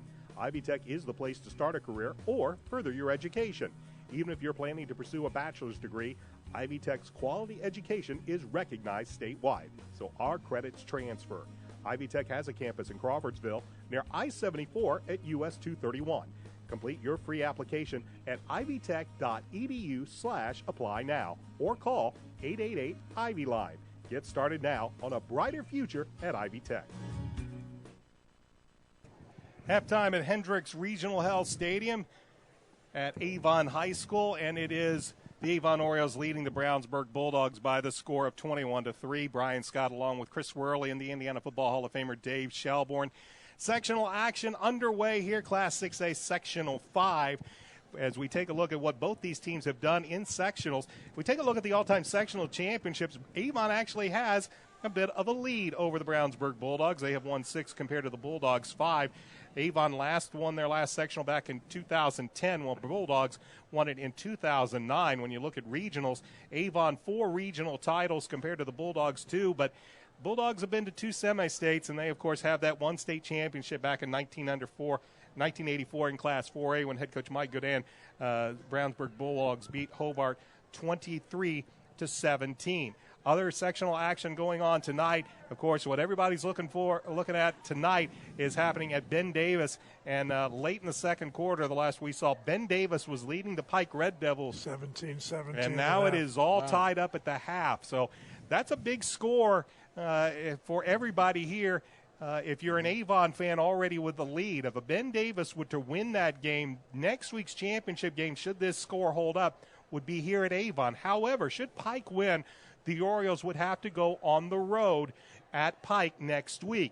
For the Bulldogs, should they come back and win this football game, no matter what happens, they will be at home next week. But there's still 24 minutes of football left to be played here at Avon High School. When we take a look at what happened in intersectional games this year, Avon, well, they're actually at the bottom of those rankings. They lost their 2 intersectional games this year, the only 2 losses that are on their slate. They lost to Ben Davis, and, of course, they lost to Brownsburg. Brownsburg 1-1. They beat Avon, but they fell earlier this year to Pike 59-19. Ben Davis, the only team that got out of sectional play. They played 2 games. They played both Avon and Pike, beating Avon 57-27 and beating Pike 53-50. And if you remembered that game, that was a wild one.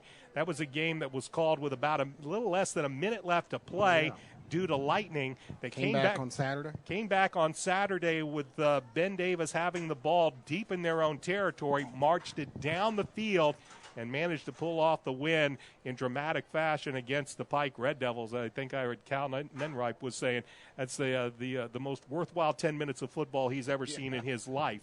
As Ben Davis managed to get the win over Pike. Pike's 2 wins this year came or it's 1-1, excuse me. Pike beat Brownsburg this year 59-19 and then fell to Ben Davis. So that's how sectional play wraps up, looks coming into this week. If we take a look at the final Hoosier Crossroads Conference standings, games last week, of course, the Orioles defeated Noblesville 21-16, while the Bulldogs fell to Hamilton Southeastern by the score of 36-0. Westfield walloped Washington 42-0, and what was the big game of the night, the Zionsville Eagles upset the Fishers Tigers 27-17. That coupled with the Avon victory, Avon knew they already had clinched at least a share of the HCC title with the win against Noblesville, but they were able to take that nice bus ride all the way back from Noblesville to Avon, knowing that they were the outright Hoosier Crossroads Conference champions. Avon finished the season with a 7-2 record,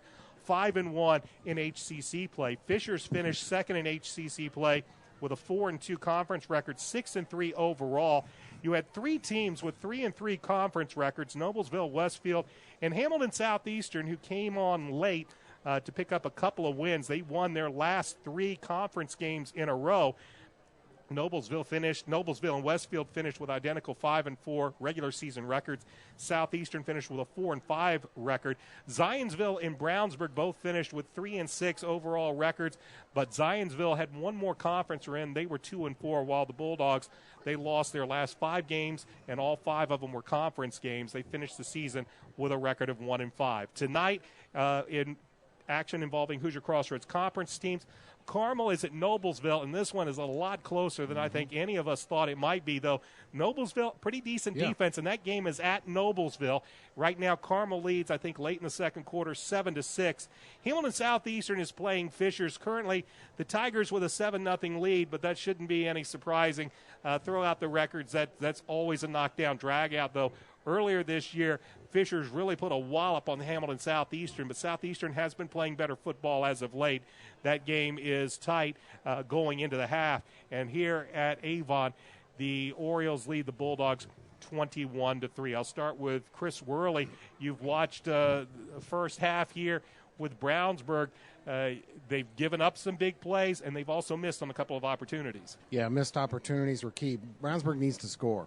Defense played okay in that first half. Of course, the big plays of Avon hurt them with their skilled position players, but Brownsburg is going to have to score, and a score can come in other ways for them. They need a defensive score, a pick six, something like that. Some kind of big play is going to have to occur for Brownsburg here to come back, and they need to do it early, get something back here in the third quarter. Brian, I do just want to mention one other sectional contest. A lot of us here in Hendricks County are watching tonight is those Tri-West Bruins. Tri-West playing at West Vigo. Tri-West lost their first game of the year at West Lafayette and then reeled off 8 straight wins, and I believe they have I call him Jake Hendershot, the best quarterback in Hendricks County. And I'm sorry about that, Brandon Peters and Hunter Johnson, but Jake certainly got a lot of wins as a senior, more than those two guys combined. So Tri-West 8-1, and they should get the job done there at West Vigo and move on. I think Tri-West has a good chance to make a deep run in that 3A state tournament. So the Bulldogs, they'll have to look at getting some type of offense here in the second half. They've had a couple of chances. They saw Toxac and Rabati get a couple of nice runs.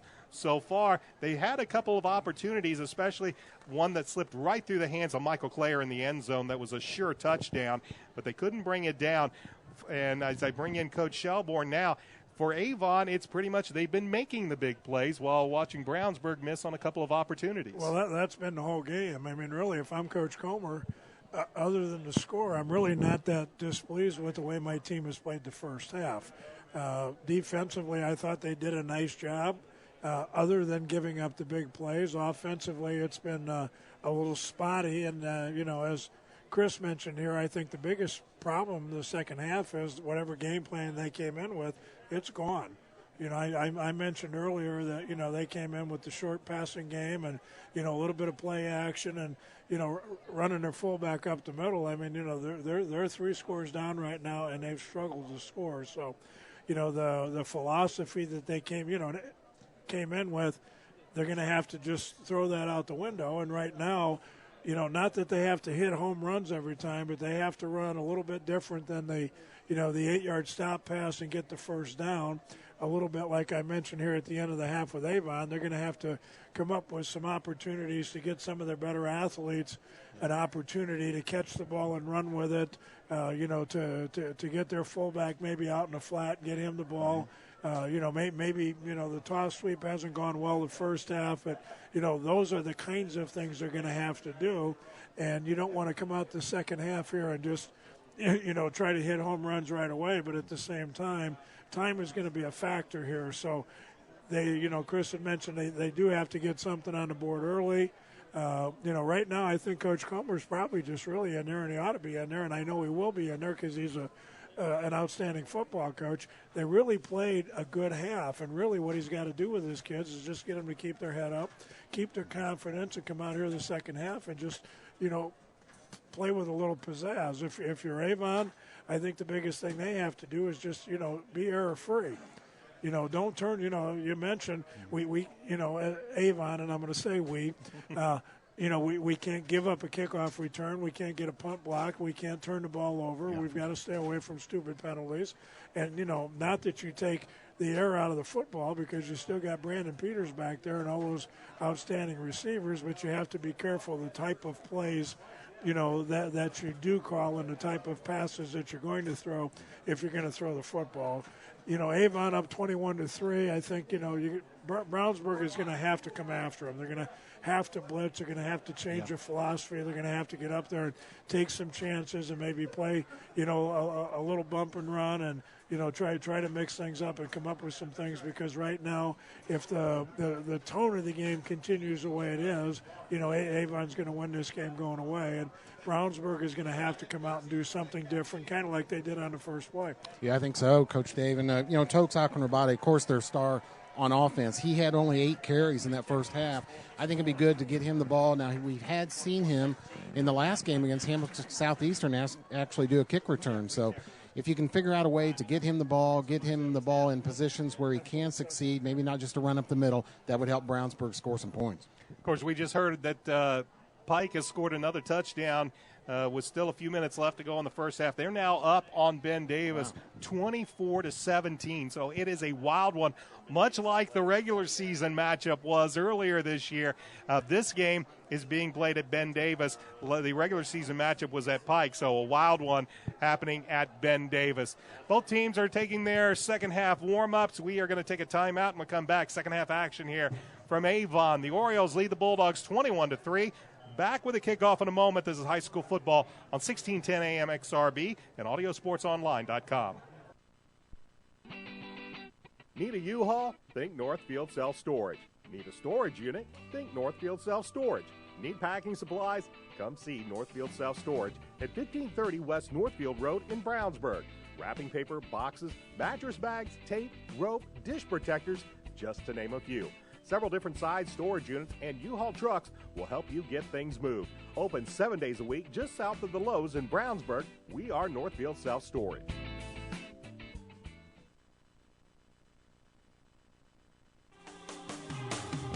Avon has a rich wrestling tradition, and now Red Cobra Wrestling is proud to be a part of it. Opening last November, Red Cobra Wrestling offers training sessions run by nationally known coach Chad Redd. Red Cobra Wrestling is located at 9233 East Highway 36 in Avon, across the street from Walmart and behind sidelines in the Red Brick Building. Red Cobra Wrestling offers sessions for all ages, including 3rd grade and under and 4th grade and up. Learn more about prices, class schedules, and information at RedCobraWrestlingAcademy.com. If you're a business owner, with or without employees, you're probably wondering about your payroll. Is it being prepared correctly? Are the right amount of taxes being taken out? What about child support, workman's comp, auditing, unemployment, Social Security, local taxes, payroll deductions? It can be a bit overwhelming, but we've got the answer for you. The Payroll Department Incorporated. We'll take care of all those payroll headaches and manage any unique deductions that apply to your company. We offer several ways to submit your payroll and provide you with customized timesheets for reporting. The Payroll Department Incorporated, located at 701 North Green Street in Brownsburg. When plumbing problems arise, do you want a plumbing company with an impressive truck or fancy jingles? Well, of course not. You want your problem solved quickly and at an affordable price. At Westside Plumbing, we understand you want a plumber who is honest, respectful, and knows how to fix the problem. Westside Plumbing provides fast, professional plumbing service 7 days a week. When you invite Westside Plumbing into your home, be assured they'll be knowledgeable, timely, and will give your home the respect it deserves. Honesty, integrity, and respect. That's what you get when you call Westside Plumbing at 445-8399. That's 445-8399. Westside Plumbing, serving Brownsburg and all of Hendricks County. 445-8399. Alongside Dave Shelburne, Chris Worley, I'm Brian Scott. We're about ready for second half action as both teams finishing up their warm-ups on the field. We just got a halftime score. It's a wild one at Ben Davis tonight, and again, much like it was in their regular season matchup. And at the half, Pike leads the Giants 24-20. Again, should Avon manage to hold on to this lead and win this football game, a Ben Davis win means the Giants are coming back to Avon in a rematch of their regular season matchup here. Should Pike manage to hold on, that means the Orioles would have to travel to Pike. Should the Bulldogs manage to come back, either way, that game would be at Roark Stadium next week. Another halftime score, we saw Plainfield up on Danville by the score of 17-0. Quickly, we'll recap what happened in the first half. It was Avon on the board first with about 1:08 left to go in the first quarter when Brandon Peters hit tight end Matt Moore on a 22-yard touchdown pass. The Alex Steffen point after was good, and the Orioles had a 7-0 lead. The Bulldogs answered on it with a 20-yard Jose Hacker field goal with 11:46 left to go in the first half, and they got their first points of the game. They trailed 7-3. Orioles had a chance, but Alex Steffen missed a 32-yard field goal. We remained at 7-3. And then with 4 minutes left to go in the first half, Derek Tennant broke off a 46-yard touchdown run. The point after was good, and the Orioles led 14-3. Avon wasn't done yet. They managed to get the ball back after a botch Brownsburg field goal attempt. And eventually, with 15 seconds left to go in the first half, Brandon Peters found Andrew Griffin from 8 yards out, and that's where we stand as we begin the third quarter with the Orioles ranked 7th in 6A up on top of the Brownsburg Bulldogs by the score of 21-3. Avon will receive the kickoff to begin this second quarter, or second half, I should say, as we get ready here. And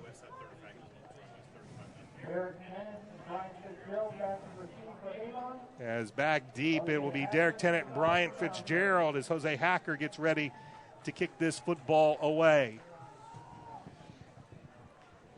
Avon will be moving left to right to begin the third quarter. And if we did not mention, the Bulldogs are in their road white jerseys with the purple numerals and the purple helmets with the word dogs on the side. The Orioles are in their all black unis with the white numerals, gold trim, and the Avon Oriole on the side of the helmets. Hacker kicks this one, and it'll be fielded at the 13-yard line to the 20, 30, 35. This is Brian Fitzgerald, and Fitzgerald will be pushed out of bounds on a nice return as he will take it to near the 40-yard line, and the Orioles get a nice return from Brian Fitzgerald to have good field position to begin this second half. We'll see if Brownsburg made any defensive adjustments at halftime. They need to make a stand here on this first possession of the second half, not allow Avon to get any points. Certainly they'd like to get a 3-and-out if possible. Gabe Laxton is in as a wideout. He'll move to the far side with Andrew Griffin working the slot left, but the backs are in an I. Batustik and Tennant with Peters under center. Here's the give to Tennant. He breaks through a hole to the 50, to the 45, to the 40, still running, breaking tackles, and down inside the 30, close to the 27-yard line before he is finally brought down, tackled by Matt Price of the Bulldogs. But on the first play from scrimmage of the second half, Derek Tennant breaks off a nice run all the way down inside Bulldog territory to the 27-yard line. That's just a little base inside zone play. They take Batustak, and he kicks out the opposite side defensive end, which gives Tennant the option of running it front side or back side. That time he cut it back, but I think you're going to see a lot of that from Avon this half. Unbalanced left, and there's where Tennant's going to go as he takes the ball, bounces outside to the 20, to the 15, down inside the 10, and he will get all the way down inside the 10, close to about the 5-yard line. They'll spot him at the 6. They bring everybody unbalanced left, and Tennant did the rest, and in two big runs, The Orioles have it first and goal at the Bulldog 5-yard line. And on both those plays, the only defensive adjustment I noticed, Ricky Clark in now, a sophomore, big nose tackle. Brownsburg on that first play in the second half tried to stack the line. They had a blitzing linebacker too, but Tennant broke right through, and he did so again on the second play. And this time they'll go unbalanced right, and that's where Tennant will run. He'll look for some room, and he's going to be upended on the play. Looked like coming in to make the tackle was the outside linebacker, Josh Pierce, a 5'11", 205-pound senior. But Derek is going to be down to the Bulldog about the 2-3-yard line. Will be second and goal.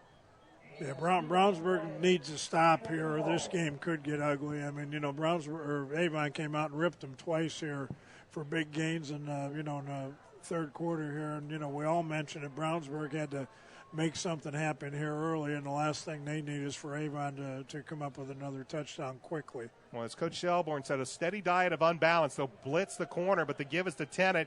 He'll look for some room around the left side, and he's into the end zone for the touchdown from 3 yards out. That was the Derek Tennant show the entire way, and Derek Tennant has given the Avon Orioles a 27-3 lead. He's got to have over 100 yards rushing too, Brian.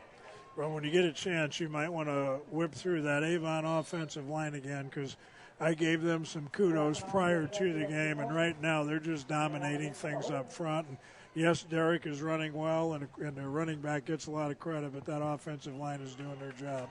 Alex Steffen's point after is good. And with 10:24 left to go in the third quarter, the 7th-ranked Orioles lead the Bulldogs 28-3. Back with a kickoff in a moment. This is high school football on XRB and ASO. Stop in any Brownsburg or Avon McDonald's and try one of their two $2 tasty specials, the jalapeno burger or the triple cheeseburger. McDonald's is a proud supporter of Avon and Brownsburg athletics and is proud to host the McDonald's Hendricks County Sports Show, taped Wednesday nights on location and aired Friday nights before football on 1610 AM XRB and xrbradio.com. McDonald's has 2 locations in Brownsburg and Avon. In Brownsburg, they are located at the corner of Main and Odell next to Marsh and just off Green Street next to I-74. In Avon, you can find them at the corner of 267 and 36 next to Kroger or on Rockville Road next to Meyer. Stop in either Brownsburg or Avon McDonald's for their $2 tasty specials, the jalapeno burger or the triple cheeseburger today.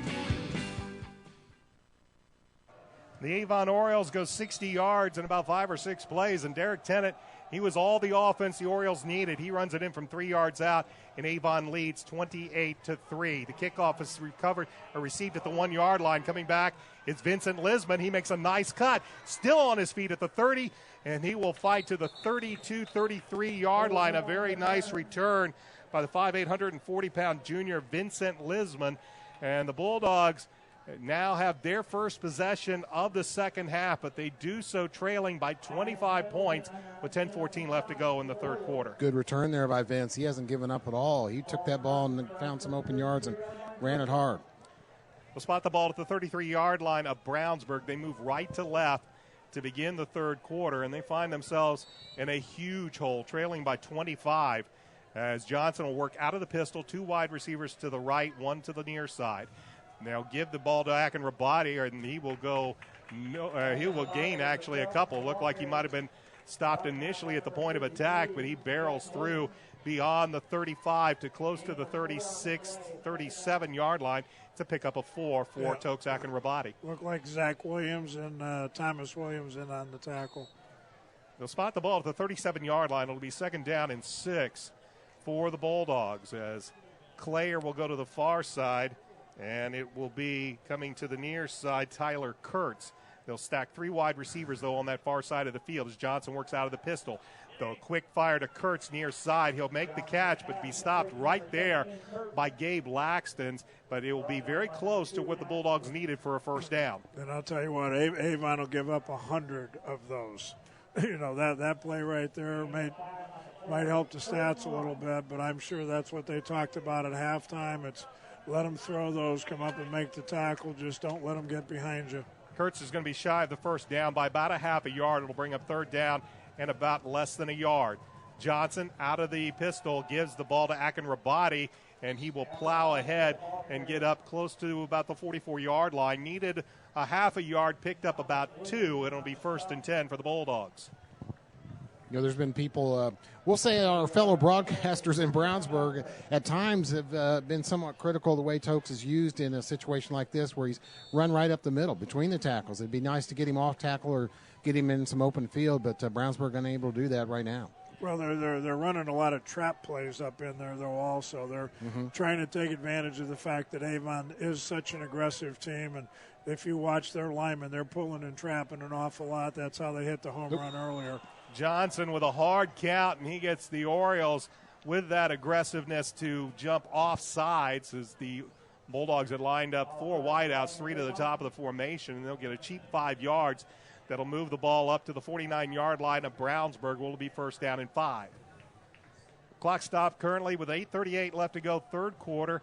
Avon scored on their first possession of the third quarter. They lead the Bulldogs 28-3 as the clock moves. Michael Clare and Vincent Lisman will go out to the far side of the field. Tyler Kurtz to the near side. Johnson will bend under center with Akin Rabati, the tailback. Play action pass, and for the third time tonight, A.J. Elcock on a blind side had nobody pick him up. He came free, and he sacks Johnson back at the 42-yard line. Brownsburg offensive linemen talking to each other. They cannot let that happen, of course, and they just couldn't contain Elcock again on the outside. They don't have enough blockers. I mean, the offensive line is doing their job, but Avon's bringing more. When you're splitting 4 guys out wide, they don't have enough people to block. So they've got to come up with a little bit different scheme, or roll him out, or go with the quick throw here. They tried to set up over on the far side a screen. Looks like they were trying to hit Michael Clare, but that was going to be well defended by the Orioles all the way around. Joe Belden was coming, so was a couple of other Orioles. Johnson got the ball out quickly to Clare, but it was snuffed out. Clare couldn't handle the pass, and will bring up third down and long for the Bulldogs at their own 43-yard line. Third and about 11, as it will be Klink, Lisman on the far side. Johnson is going to be brought down again. Rashawn Brent is going to be credited with a sack, but Brian Fitzgerald came flying in from his outside linebacker position. He made Johnson step up, and Rashawn Brent was there to finish him off. Boy, the old football saying, just pinning their ears back and going to get them. That's what the Avon defense is doing. Absolutely. It's a philosophy change now. They've actually gone with a 4-man front. They know that Brownsburg, if they're going to try and get back in the game, is going to have to throw the ball. So they're not playing run. They don't care if they get trapped. They're pinning their ears back and going. That's a good call. Clare will get this football away. Braden Luce is going to watch it go out of bounds.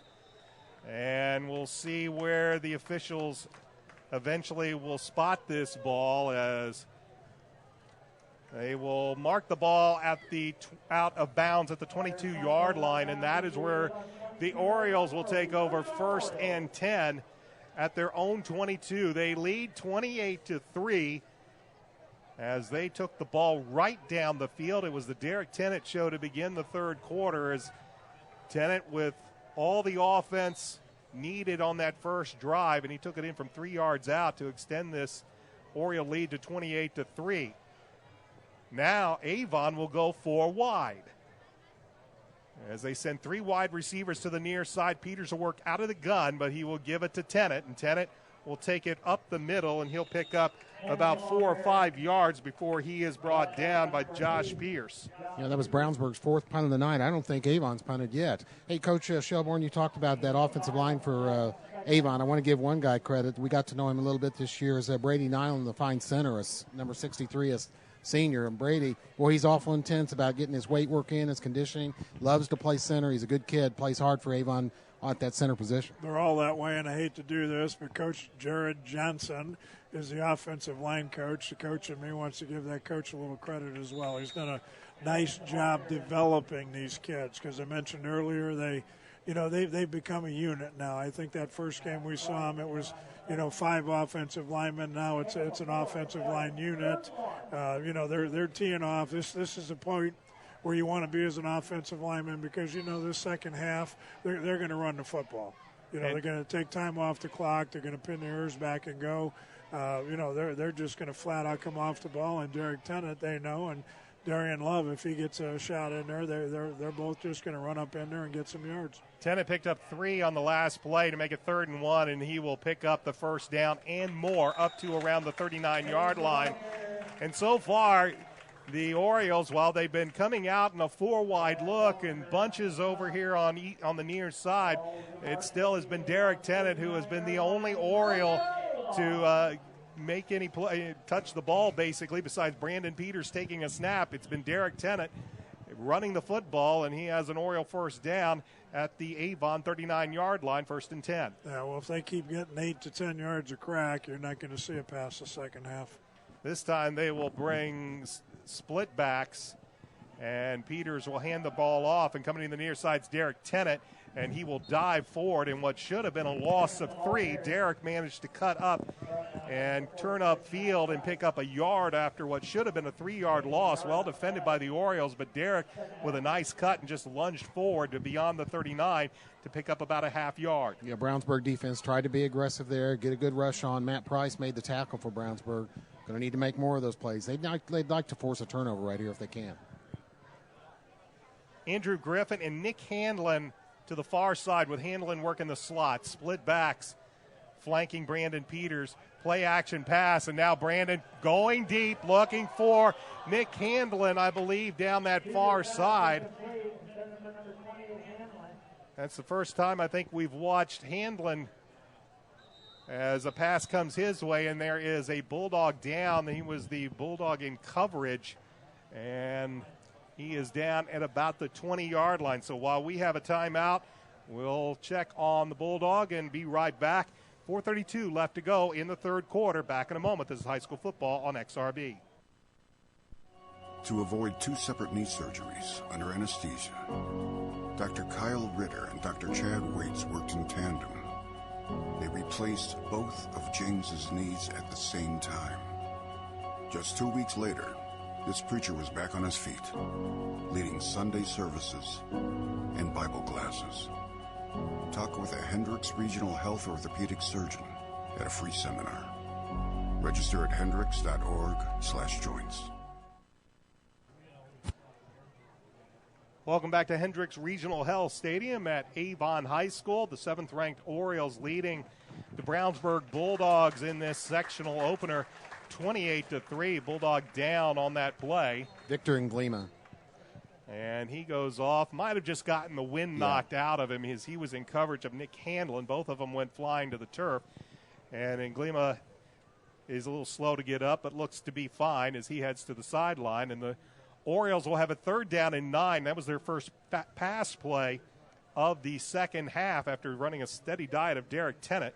And now they'll have 3rd down and 9 with the ball just shy of their own 40-yard line, as the Orioles have 3 wide receivers, 2 to the far side, Tennant the lone back. Peters works out of the gun. Bulldogs show blitz, and they come. Peters backs to pass. He had Andrew Griffin wide open on the crossing route, but that time good pressure by the Bulldogs defense forced Brandon, to get rid of that football. Well, they brought 7. So, they have changed the philosophy. You are kind of left hanging out to dry because you're man-to-man. You don't even have a back picked up if he comes out. But I think they're at a point right now where they know they have to make something happen, and they brought the house, and it worked. Yeah, they're willing to take some chances now on defense. Now they need to get some good blocking, set up a good return here for Tyler Kurtz back to receive this punt. Kurtz will stand back at around his own 22-yard line as Alex Steffen will be getting this football away from around his own 26, 27-yard line. As, again, Steffen has had some really nice punts the last few weeks. We'll see what he does here, as there is no wind here tonight at all. Good snap, and he'll get this one away, and he gets a wobbler that will bounce and take an Oriole roll, and it will continue to roll inside the 20-yard line down to about the 26, and Alex Steffen once again is able to pin the opponent back deep in their own territory, as this punt will roll dead at right around the 16-yard line, and the Bulldogs, with 4 minutes and 15 seconds remaining in the third quarter, trail by 25 points. They only have a Jose Hacker field goal to account for their scoring in this football game. At one time they trailed 7-3, but it has pretty much been Avon's night all the way around as Hunter Johnson and the offense return to the field. Hunter's going to have to get something going here for Brownsburg. He's 7 out of 15 passing so far in this game. He'll work out of the pistol, and he will hand to, I believe, the fullback. And did not see who that was. They had twin backs back there working out of the pistol. They gave it to, I believe, the fullback.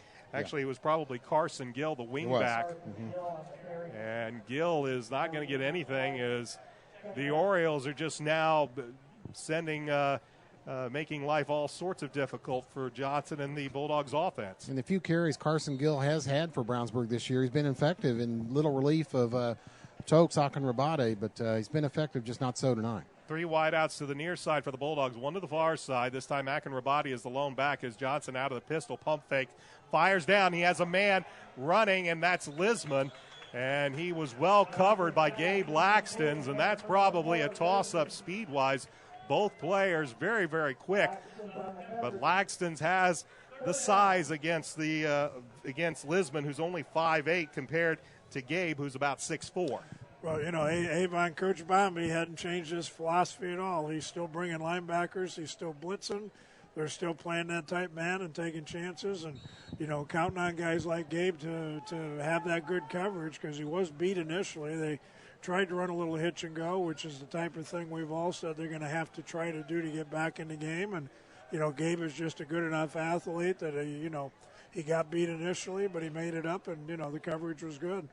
Orioles showed a 4 down front, then backed out of it to a 3, and coming in and getting a big ball up was A.J. Elcock, I believe. It was. A.J.'s very active tonight. This is the kind of game that's good for him because he's one of those kids that plays with a lot of emotion and, you know, just turns his body loose and gets after it and runs things down. So, you know, a game like this where he can just kind of, you know, get after it a little bit is, right up his alley. So the Oriole defense forces the Bulldogs to a 3 and out as they run a player on here at the last second. Still plenty of time on the play clock as it's hitting 10. Michael Clare back to punt this ball away, and he'll give it a run up, and it's a end-over-end kick that'll take a Bulldog bounce. And Andrew Griffin thought about it for a second, and then discretion was a better part of valor. He let that one go. Either that or the coaches are screaming. Yeah. I almost started yelling from up here. Leave that one alone. We saw Andrew a few times last year become a little adventuresome in the well, he has that personality, and there's nothing wrong with that at times, but when you're up 28-3, you don't need it. So, you know, just get away from it, let it hit, let your offense take over. So the Orioles, after the punt is down, will have it at the 39-yard line, 1st down and 10, as that big offensive line looks like they're going to be charged with, again, opening some holes as they'll go to an I-back set with Batustik and Tennant, and this time Brandon Peters gets the Bulldogs to jump, and we've been talking about that offensive line all night long, so props go out to Nick Shoemaker, Zach Ryan, Brady Nyland, Ryan Dickinson, and Ross Carter. Dickinson getting the start tonight. He's been usually back behind Nazo Nalbandian, but tonight Ryan Dickinson getting the start. And that offensive line has done a whale of a job for this Oriole rushing attack. They have, and I'm real happy to see my old buddy Ross Carter in there. He got hurt, missed a couple games. He's back now playing tackle. A little bit undersized to play there, but he's got all kinds of toughness, and he's made it work. They move Matt Moore, tight end left, but breaking through is Derek Tennant to the 30, to the 25, to the 20, and Derek Tennant is going to rip off about 40 yards inside the 20, down to the 18-yard line, and the Orioles are once again in the red zone, up by 25. Boy, Derek might have been gone there. Seth Bronner, the linebacker for Brownsburg, showed a lot of speed and catching him from behind. That kind of surprised me right there, but boy, Tennant in this ground game really getting it done here for the Orioles. It is 1st and 10 for the Orioles at the Bulldog 18-yard line. Andrew Griffin will go to the far side. It's Cole Wrightley to the near side. Matt Moore is tight end left. I back behind Brandon Peters, who will work under center. The give is to Tennant. He'll look for some room on the left, turn it upfield, eludes one tackle, and he'll dive forward down to near the 10-yard line, a pickup of about 7 or 8 on the play for the Orioles. You know, guys, I'm sure Avon's won the time of possession in this ball game so far, too. Brownsburg defense getting very tired.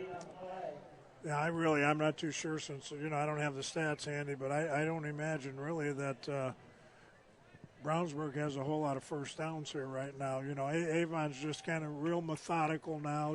This is one of those places you want to be as a coach. It was Derek Tennant that's a little slow getting up. They stopped the play, and they stopped the clock, so Derek is going to have to come off of the field. Derek's too tough. Coach Bless right out there making sure he's talking to him now. He's going to be let off the field. So Derek's going to get a hand, and he's in a little bit of discomfort as he comes to the sideline, and he picked up 8 yards on that play as Darian Love now into the game. We saw Darian only for a couple of plays at Noblesville. He had to leave when he hobbled off late in the fourth quarter, and Derek came back in and finished the game for the Orioles. 2nd and 2. Peters back to pass, fires left side, looks open, touchdown, Avon. Andrew Griffin, and a nice adjustment by Andrew Griffin in the end zone. He turned expecting the pass on the inside. It went to the outside, and Andrew made a nice adjustment. Actually, that's modern football. That's called the back shoulder throw. It's not just guys like Andrew Luck and Peyton Manning that do those kind of things. That's filtered down to the high school level. I coached both those guys in 7th grade. After I retired, I went and coached 7th grade a couple of years. They were doing that in 7th grade. That's just a timing throw, and as ugly as that looks in the stands sometimes, that's the way it's thrown. Point after is good, and with 2:17 left to go, third quarter, Avon all the way out in front, 35-3. Back at the kickoff in a moment. This is high school football on XRB and Audio Sports Online. Panuni's Pizza and Wings in Brownsburg has something for everybody, and you don't even have to leave home. Call 286-3500 for free delivery to Pittsboro, Claremont, North Avon, and all of Brownsburg. Specialty pizzas, calzones, breadsticks, and cheese bread, all made in-house with Panuni's own hand-tossed dough. Not to mention Panuni's jumbo wings. Just tell them you heard about it from XRB and get 10% off of your order. Check out their Facebook page for specials. Open Sunday through Thursday, 11 a.m. to 9 p.m., Friday and Saturday until 11 p.m. Locally owned Panuni's Pizza and Wings on 1447 East Main Street in Brownsburg. Andrew Griffin with his second touchdown reception of the evening. This one also from 10 yards out, and Avon out in front 35-3 as Sam Perino will kick this one off. It'll be taken at about the 5-yard line, up to the 10, 15, to the 20, about maybe shy of the 20-yard line, as it looks like Vincent Lisman on the return. He'll be stopped just shy of the 9-yard line, and the Bulldogs now in a world of hurt with 2 minutes and 12 seconds remaining in the third quarter. They trail by 32 points, and they have just not had anything really to hang their hats on. They had a few opportunities in the first half. A Michael Clare touchdown, couldn't quite pull it in the first half, and since then it's been all Avon, offensively and defensively. And Hunter Johnson in the offense back to work for the Bulldogs. He will swing it out to Lisman.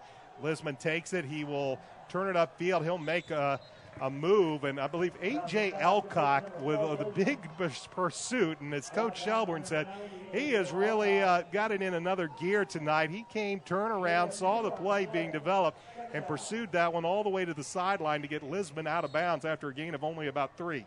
AJ's having a good time tonight. It's always good to see those defensive guys, when you're ahead like this, get an opportunity to play the kind of style they want to play. 2nd down and 7 for the Bulldogs. Ball at their own 22-yard line. And here's Akin Rabati. He bounces it outside. Still on his feet. Past the 30-yard line to the 35, to the 40, near side to the 50, down to the 45. And finally, he is going to be tackled out of bounds. He's run down by Matt Thompson. So that tells you the kind of speed that Matt's got for a linebacker to, be able to run down a back, like the Brownsburg back. Akinrabadi with a great run. He took it to the right side on the far side of the field and then cut it back near side. And for as long as of a run that is, it's going to seem even longer for Akinrabadi because he had to run another 20 yards side to side. And the Bulldogs have it 1st and 10 at the Oriole 36-yard line with 1:44 left to go in this third quarter. Out of the pistol, Johnson back to pass. Protection breaks down. He's looking to get rid of it. He eludes one Oriole, and he won't elude the rest. Is coming in to make the tackle, Brian Fitzgerald. Fitzgerald was in there. Thomas Williams was in there. I believe Elcock kind of flushed Johnson out to the near side and let the rest of his teammates come and flow to the football and bring Johnson down for a 2-yard loss. Yeah, I see Brownsburg very wisely, as you know, they're usually in a single back offense, but they're keeping that extra back end to try to help with protection. But Avon's defensive front right now is just playing and coming so hard that even with the extra back end there to protect, he was under pressure. 3 wideouts to the far side. That is Fink, Lisman, and Clare. And the ball is tipped, but Clare, it's going to come down. Joe Belden managed to get a hand on that and tip it into the air, but Clare was able to keep concentration and bring it down, but he's still only going to get maybe a yard out of it at most. It'll be a 3rd and 11. One quick note for Brownsburg fans. I believe after that run, Tokes has over 100 yards this game, and that would put him at 1,450 almost. So he had a goal coming in to rush for 1,500 yards, getting close to that mark now. Well, he's a quality back. There's no doubt about it. He can play for anybody. Out of the pistol, they will give it to Akinrabadi. Nothing there, but he bounces it outside, and Akinrabadi's just going to drag an Oriole defender inside the 30 down to the 28, but he's still going to be 2 yards shy of the first down. That'll bring up 4th and 2 as the clock winds down here in the third quarter. We are going to switch ends as we go to the break, and it will be Avon leading the Bulldogs 35-3. Back with the fourth quarter in a moment. This is high school football on XRB and AudioSportsOnline.com.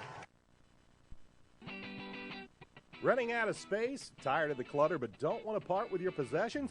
We have a solution for that at Northfield Self-Storage in Brownsburg. Whether you need a little extra space or larger space, our storage units ranging from 5x10 to 10x30 will surely take care of your needs. We also carry packing supplies such as boxes, tape, bubble wrap, and a whole lot more. Come see Northfield Self-Storage and U-Haul at 1530 West Northfield Drive in Brownsburg, open 7 days a week.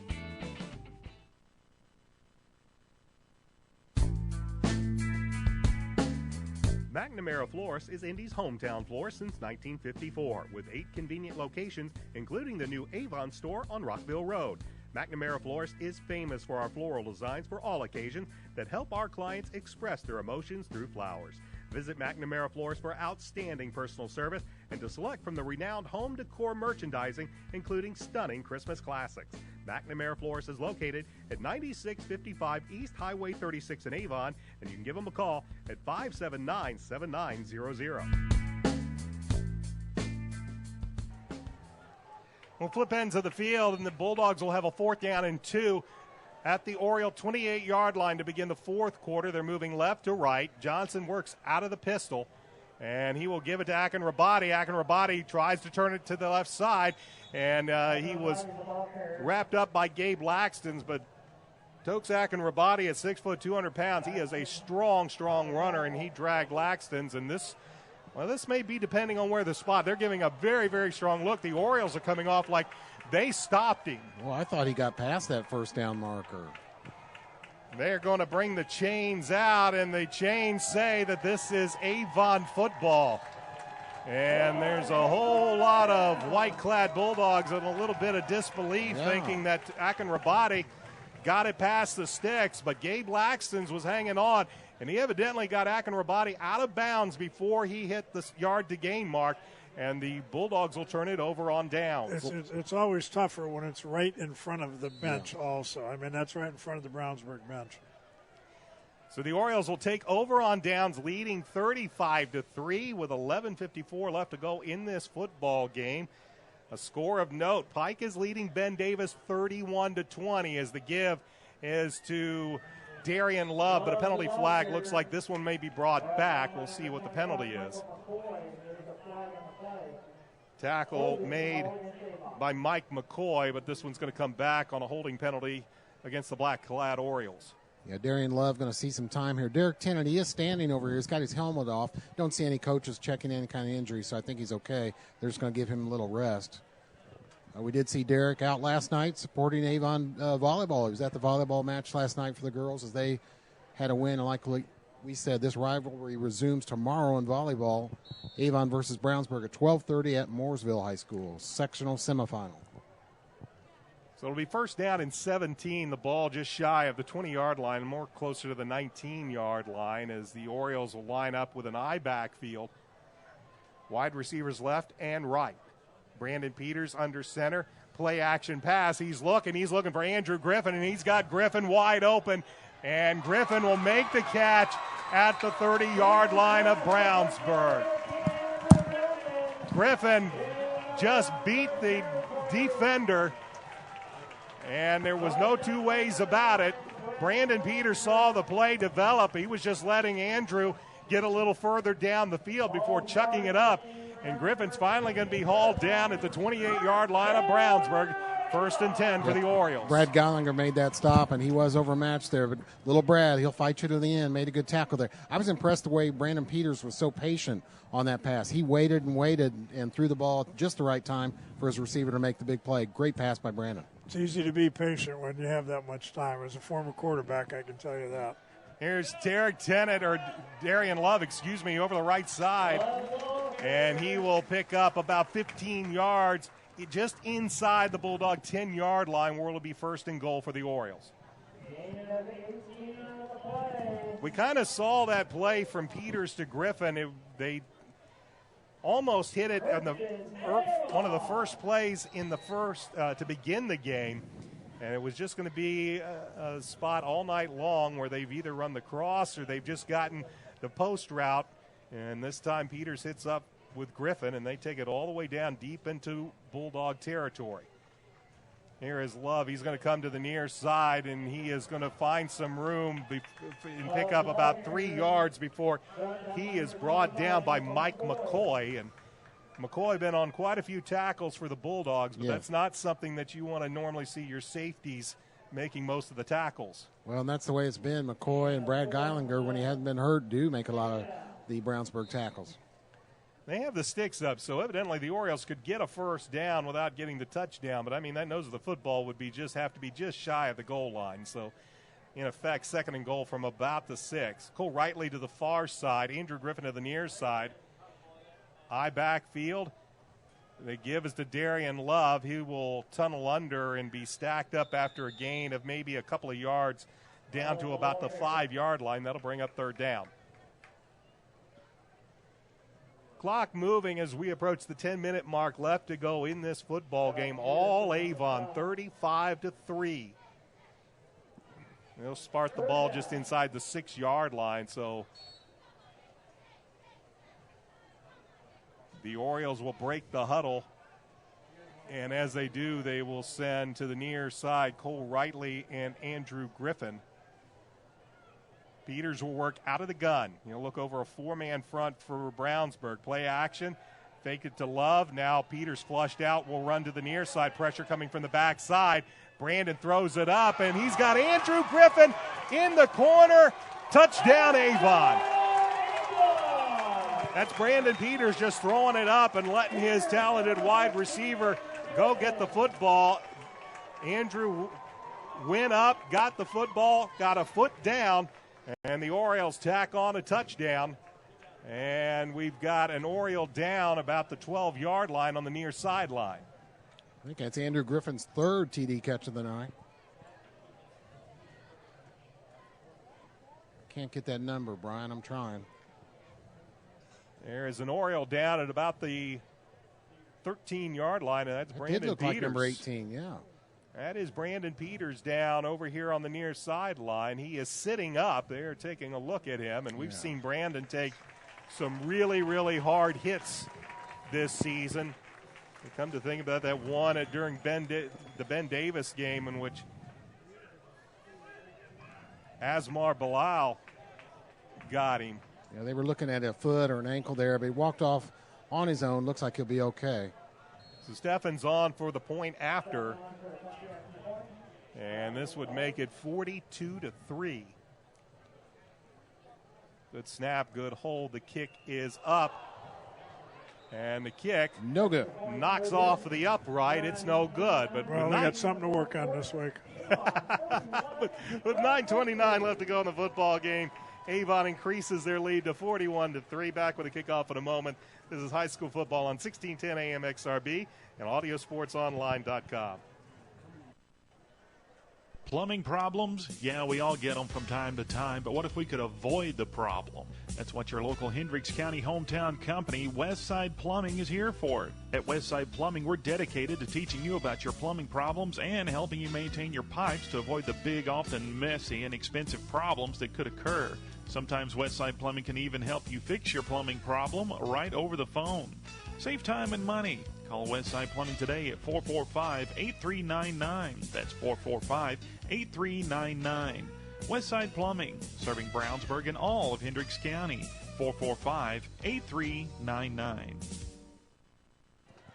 Andrew Griffin's third touchdown reception of the evening increases the Oriole lead to 41-3 with only 9:29 left to go in this football game. So now the Orioles will do a little bit of scoreboard watching, see what happens between Pike and Ben Davis. Last we heard, Pike up 31-20 over the Giants as the kickoff is taken from the 3-yard line up to the 15, to the 20, to the 25, and spinning and being spun down at about the 32-yard line. Vincent Lisbon with another nice return. And the Bulldogs will start 1st and 10 at around the their own 32-yard line, and they trail by 38. And I don't believe there'll be a change yet at quarterback for Brownsburg. No, Hunter Johnson going to stay in the game. Guys, I don't know if head coach, basketball coach Jason Young of Avon was here, but I know he breathed a sigh of relief when Brandon Peters got up and run off. Of course, Brandon, great athlete, he's an important part of Avon basketball too.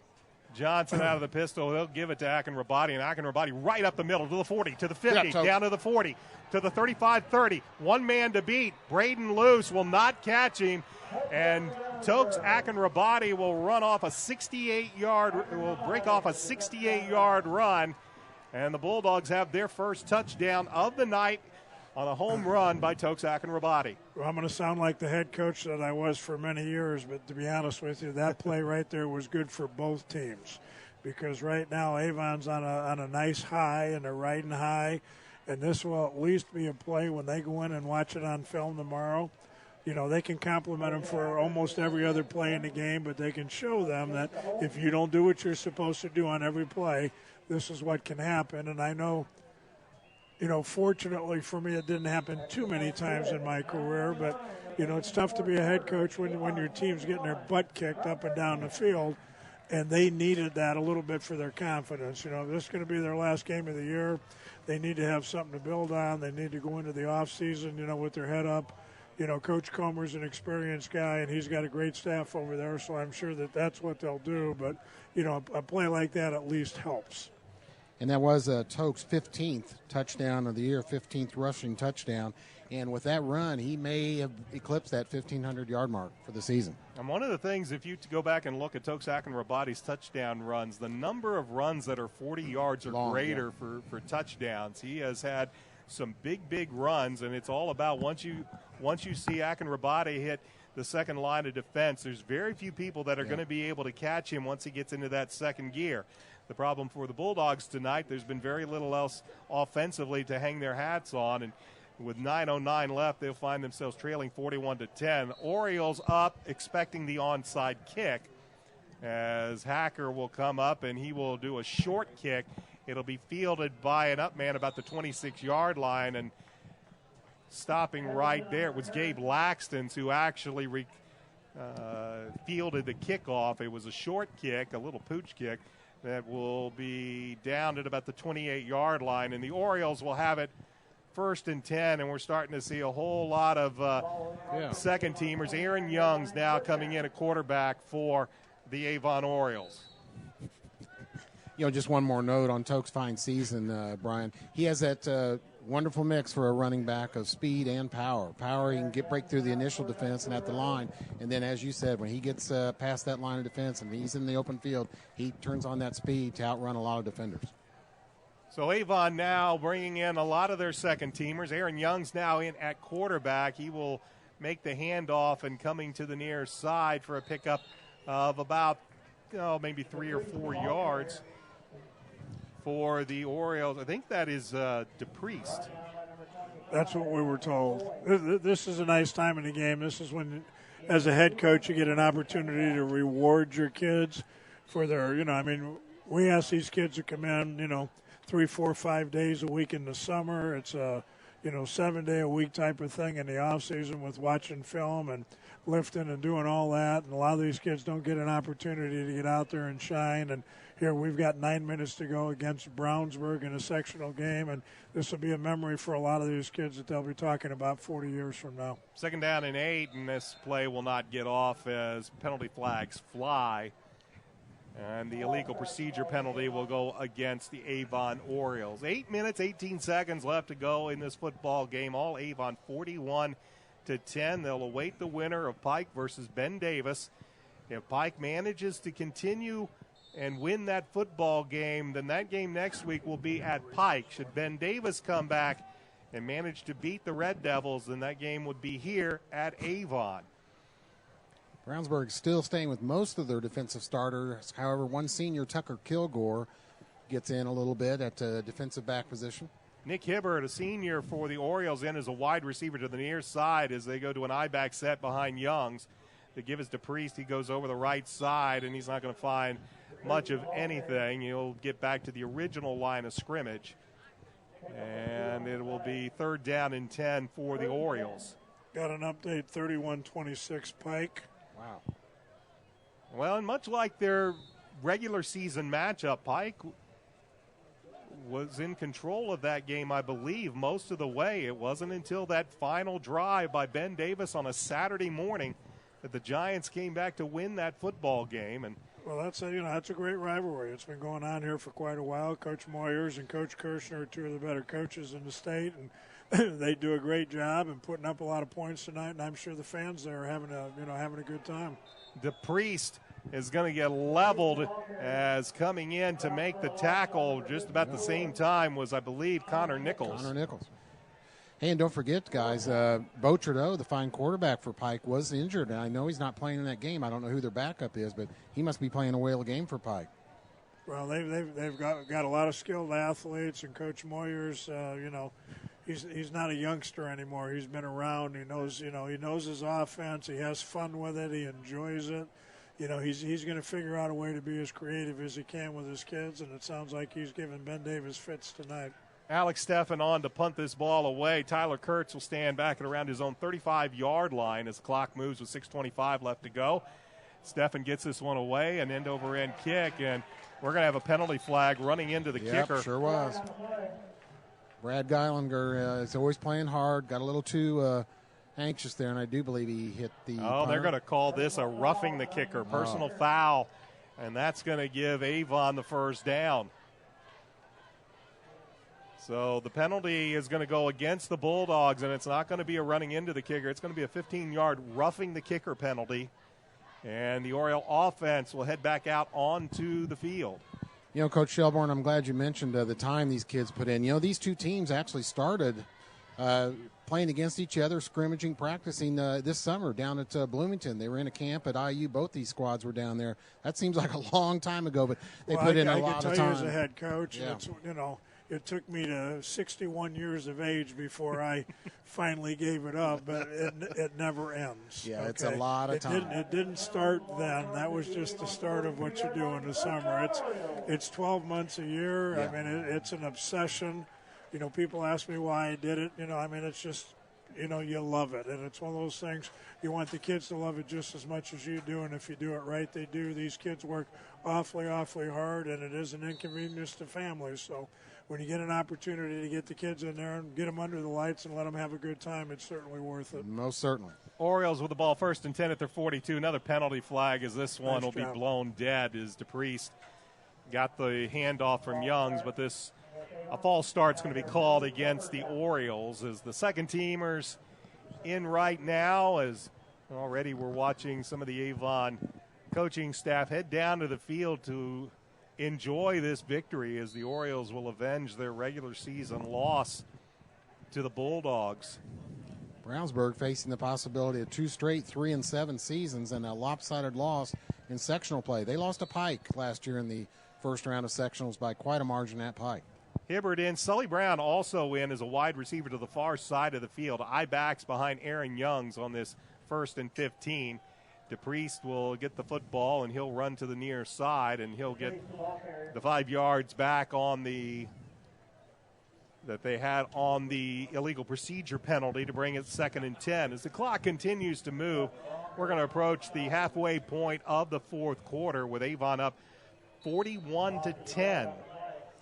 I see Nick Hibbert in at wide receiver. He's the son of my good buddy Scott Hibbert, who was on my staff the entire, and a former Brownsburg all-state football player. But Nick has done an outstanding job over the last couple of years as a long snapper, and he's getting an opportunity out here to play a little wide receiver. Hibbert is to the near side. Sully Brown to the far side. Youngs will work out of the gun, and he'll give it to DePriest. DePriest right up the middle. He's going to pick up about 4 or 5 yards before he is brought down. Tackle there, I believe, made by Matt Price. And it'll be 3rd down and about 6 to go for the Avon Orioles. As the clock continues to make its march down, we're getting ready to hit the 5-minute mark in about 10 seconds. Avon with a 41-10 lead.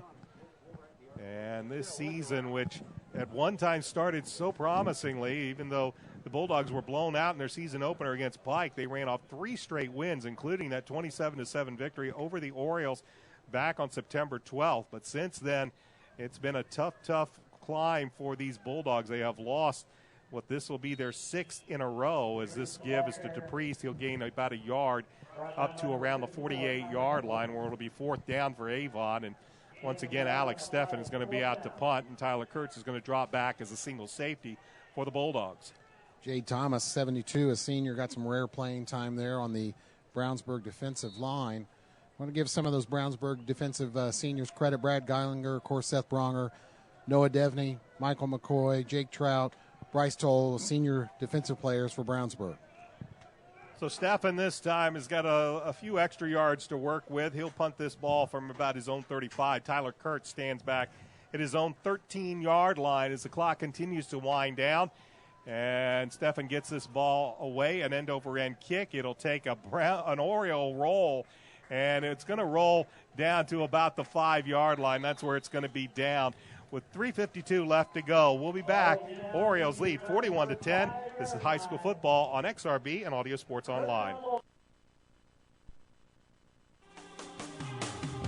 Avon has a rich wrestling tradition, and now Red Cobra Wrestling is proud to be a part of it. Opening last November, Red Cobra Wrestling offers training sessions run by nationally known coach Chad Red. Red Cobra Wrestling is located at 9233 East Highway 36 in Avon, across the street from Walmart and behind sidelines in the Red Brick Building. Red Cobra Wrestling offers sessions for all ages, including 3rd grade and under and 4th grade and up. Learn more about prices, class schedules, and information at RedCobraWrestlingAcademy.com. Ball was down at the 6-yard line, and on the first play from scrimmage, Toksak and Rabati will take it right up the gut and pick up a couple of yards, as now looks like the Bulldogs are just going to be content to run this one out, as we are down to 3:33 left to go in the 4th quarter. All Avon 41-10. As the Bulldogs just simply could not get really any offense. The first half was at times promising for Brownsburg, but in the end, that drive to begin the 3rd quarter by the Avon Orioles proved to be the backbreaker. Akin Rabati gets the football, comes to the near side, and he's going to pick up about 2 or 3 yards before he is brought down by Matt Thompson, and it'll bring up 3rd down and about 3. You know, Brownsburg, with rare exception, could not get the passing game going tonight. Hunter Johnson, I have him right now 9 out of 19 passing tonight.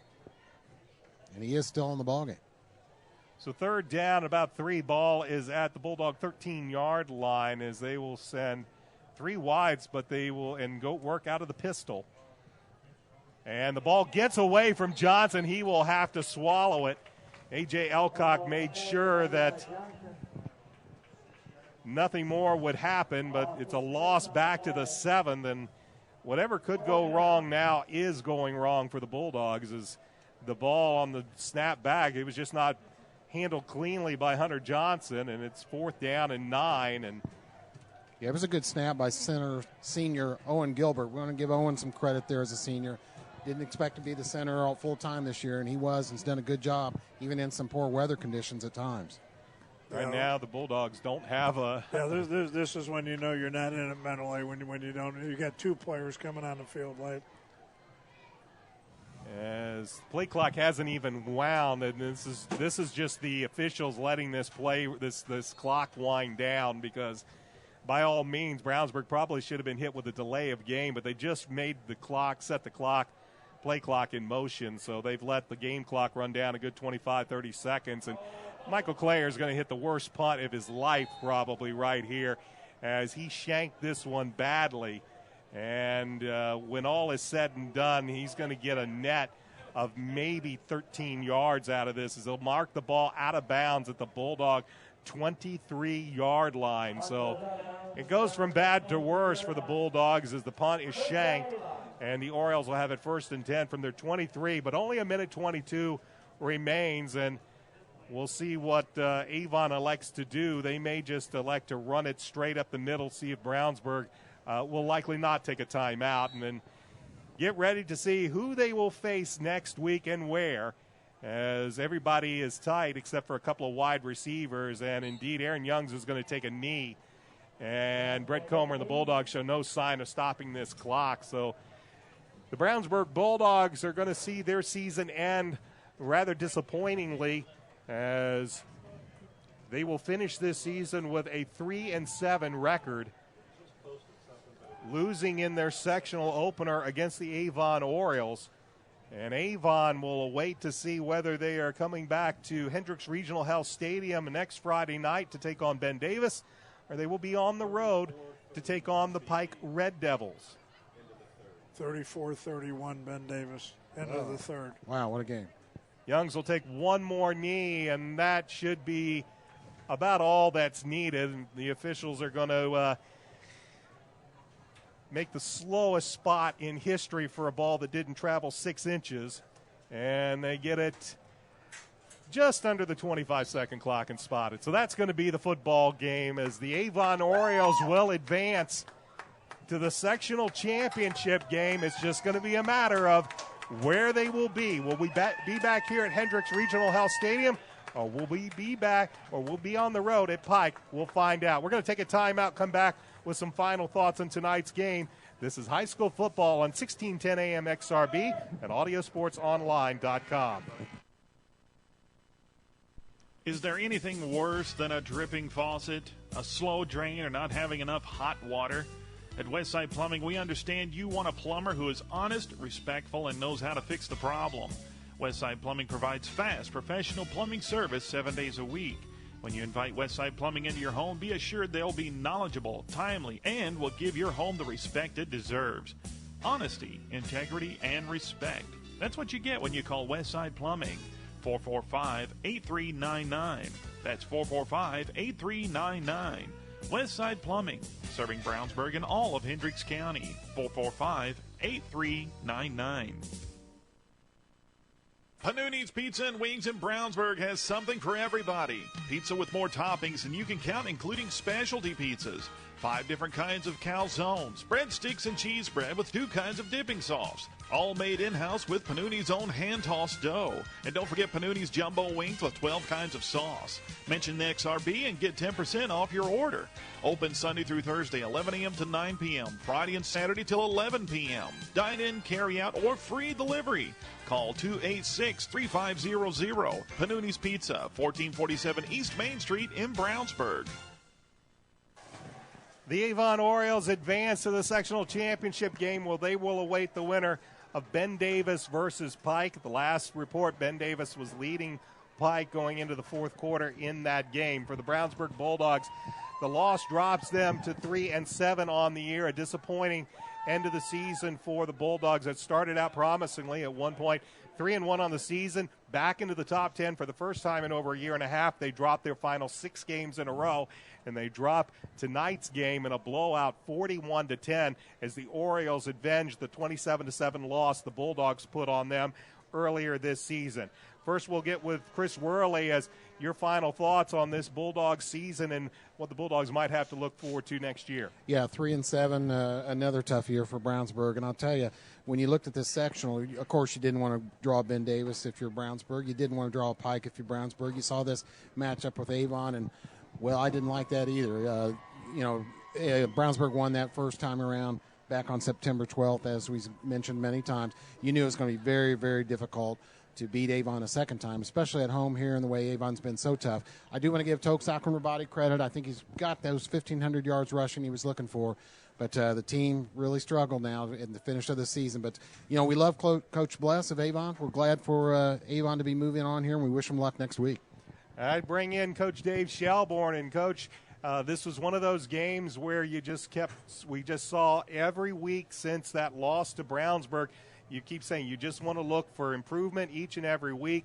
And even though Brownsburg, when the Orioles were probably looking at this game, some might have said, well, Brownsburg's not the same team they saw back on September 12th. But still, that was a loss back on September 12th. And one of the things that I think the coaching staff said, there was a little bit of lack of focus and intensity in Brownsburg that night. It was not missing tonight. Well, if you could have written a script ahead of time, I'm not even sure that Coach Bless and his staff would have written this one. I mean, Avon played great. I mean, they continue to get better. They continue to cut down on the errors. Offensively, I saw Coach Johnson walking out, and I mentioned him earlier. I think the biggest change in the Avon offense has been the development of that offensive line. Derek Tennant was an outstanding running back earlier in the year. Darian got a chance to run, and, he proved he can run as well. We knew Brandon Peters was an outstanding quarterback coming in, and, and Andrew Griffin, I mean, he's just a quality athlete from a family full of quality athletes. I mean, he's the fourth. There's not much he can't do on a football field. So, the fact that he had 3 touchdown passes tonight, really is no surprise. Defensively, I'm really pleased and impressed with the way the defense has gotten better each week. Early in the season, they scared me a little bit because I thought they gave up a few too many, easy touchdowns and, a couple of big plays, especially in those first couple of games that we saw with, Lawrence Central and Ben Davis. But they just continue to play hard. They make big plays. They still continue to play that aggressive style, but they have settled in there a little bit. They're playing a little bit more base, and, they run to the football, and they're not out of position. And they just do the things that they need to do defensively. And again, the touchdown late you can live with a little bit, and he is an outstanding running back. But they just bottled Brownsburg up. They took them totally out of their game plan tonight and made them play, Avon style. The kicking game again continues, not spectacular, but just continues to be solid. So, right now I'm sure Coach Bless and his staff are feeling pretty good about the win. The tough thing this time of year, during the season, you go in and watch that film, and I'll be surprised if they don't go in there and zoom through this film tomorrow, because whoever it is we end up playing next week, the preparation and the total focus is going to be on that game. It will be a tough game. I think the key tonight, it looked like, Brandon got nicked or maybe had a little bit of an ankle, but, for all appearances, it looked like Avon came through this injury-free. They're certainly going to be on a little bit of a high because, anytime you play Brownsburg, your big rival, and, play as well as they played tonight, they're going to be playing well. But as you well know, whether it's Pike or Ben Davis next week, you're teeing it up and you're starting all over again. And all those cliches that we talk about, the turnovers and the big plays and the penalties, you could say that before anybody plays at any level and at any game. But, both of those other teams next week, I think, are going to have a few more quality athletes than what Brownsburg. Brownsburg certainly has some nice players, but I think next week you're going to see more, I talked about some matchups tonight, where the DB couldn't match up with Matt Moore. The linebackers didn't match up with Derek Tennant. Andrew Griffin, was a better athlete than the DBs, but I think both teams that we play next week are going to have more quality athletes to match up with us, so we're going to have to play a good game next week, but there certainly isn't any reason at all why, we can't compete with anybody if we play the way we played tonight. I'm sure if we talk to both the players and the coaches tonight, they would say, we don't care who we get next week. We just want to be in that sectional championship game. But probably in the back of their minds, they'd love to see Ben Davis come back and play here. And much like they did against the Bulldogs tonight, see if they can avenge that earlier season loss. But either way, the Orioles are in the sectional championship game, and we'll have that for you on Audio Sports Online beginning with the pregame show at 6:45 and the kickoff set for 7 o'clock. The question will be, will we be back here at Hendricks Regional Health Stadium, or will we be at Pike High School next week? Time will tell. As of now, Ben Davis was leading Pike. We could be right back here. Keep it tuned in as we look right now.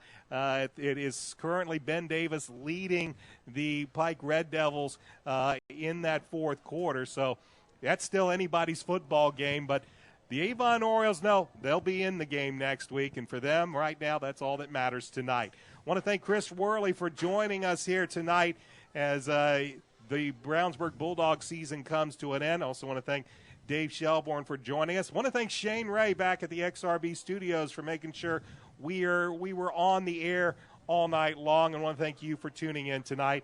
As the Avon Orioles advance to the sectional championship game, they defeat the Brownsburg Bulldogs by the score of 41-10. Chris Worley and Dave Shelbourne, I'm Brian Scott saying thanks for joining us tonight. We'll see you next week when the Avon Orioles play the sectional championship game. Until then, so long, everybody. Thanks for tuning in to high school football on 1610 AM XRB and AudioSportsOnline.com.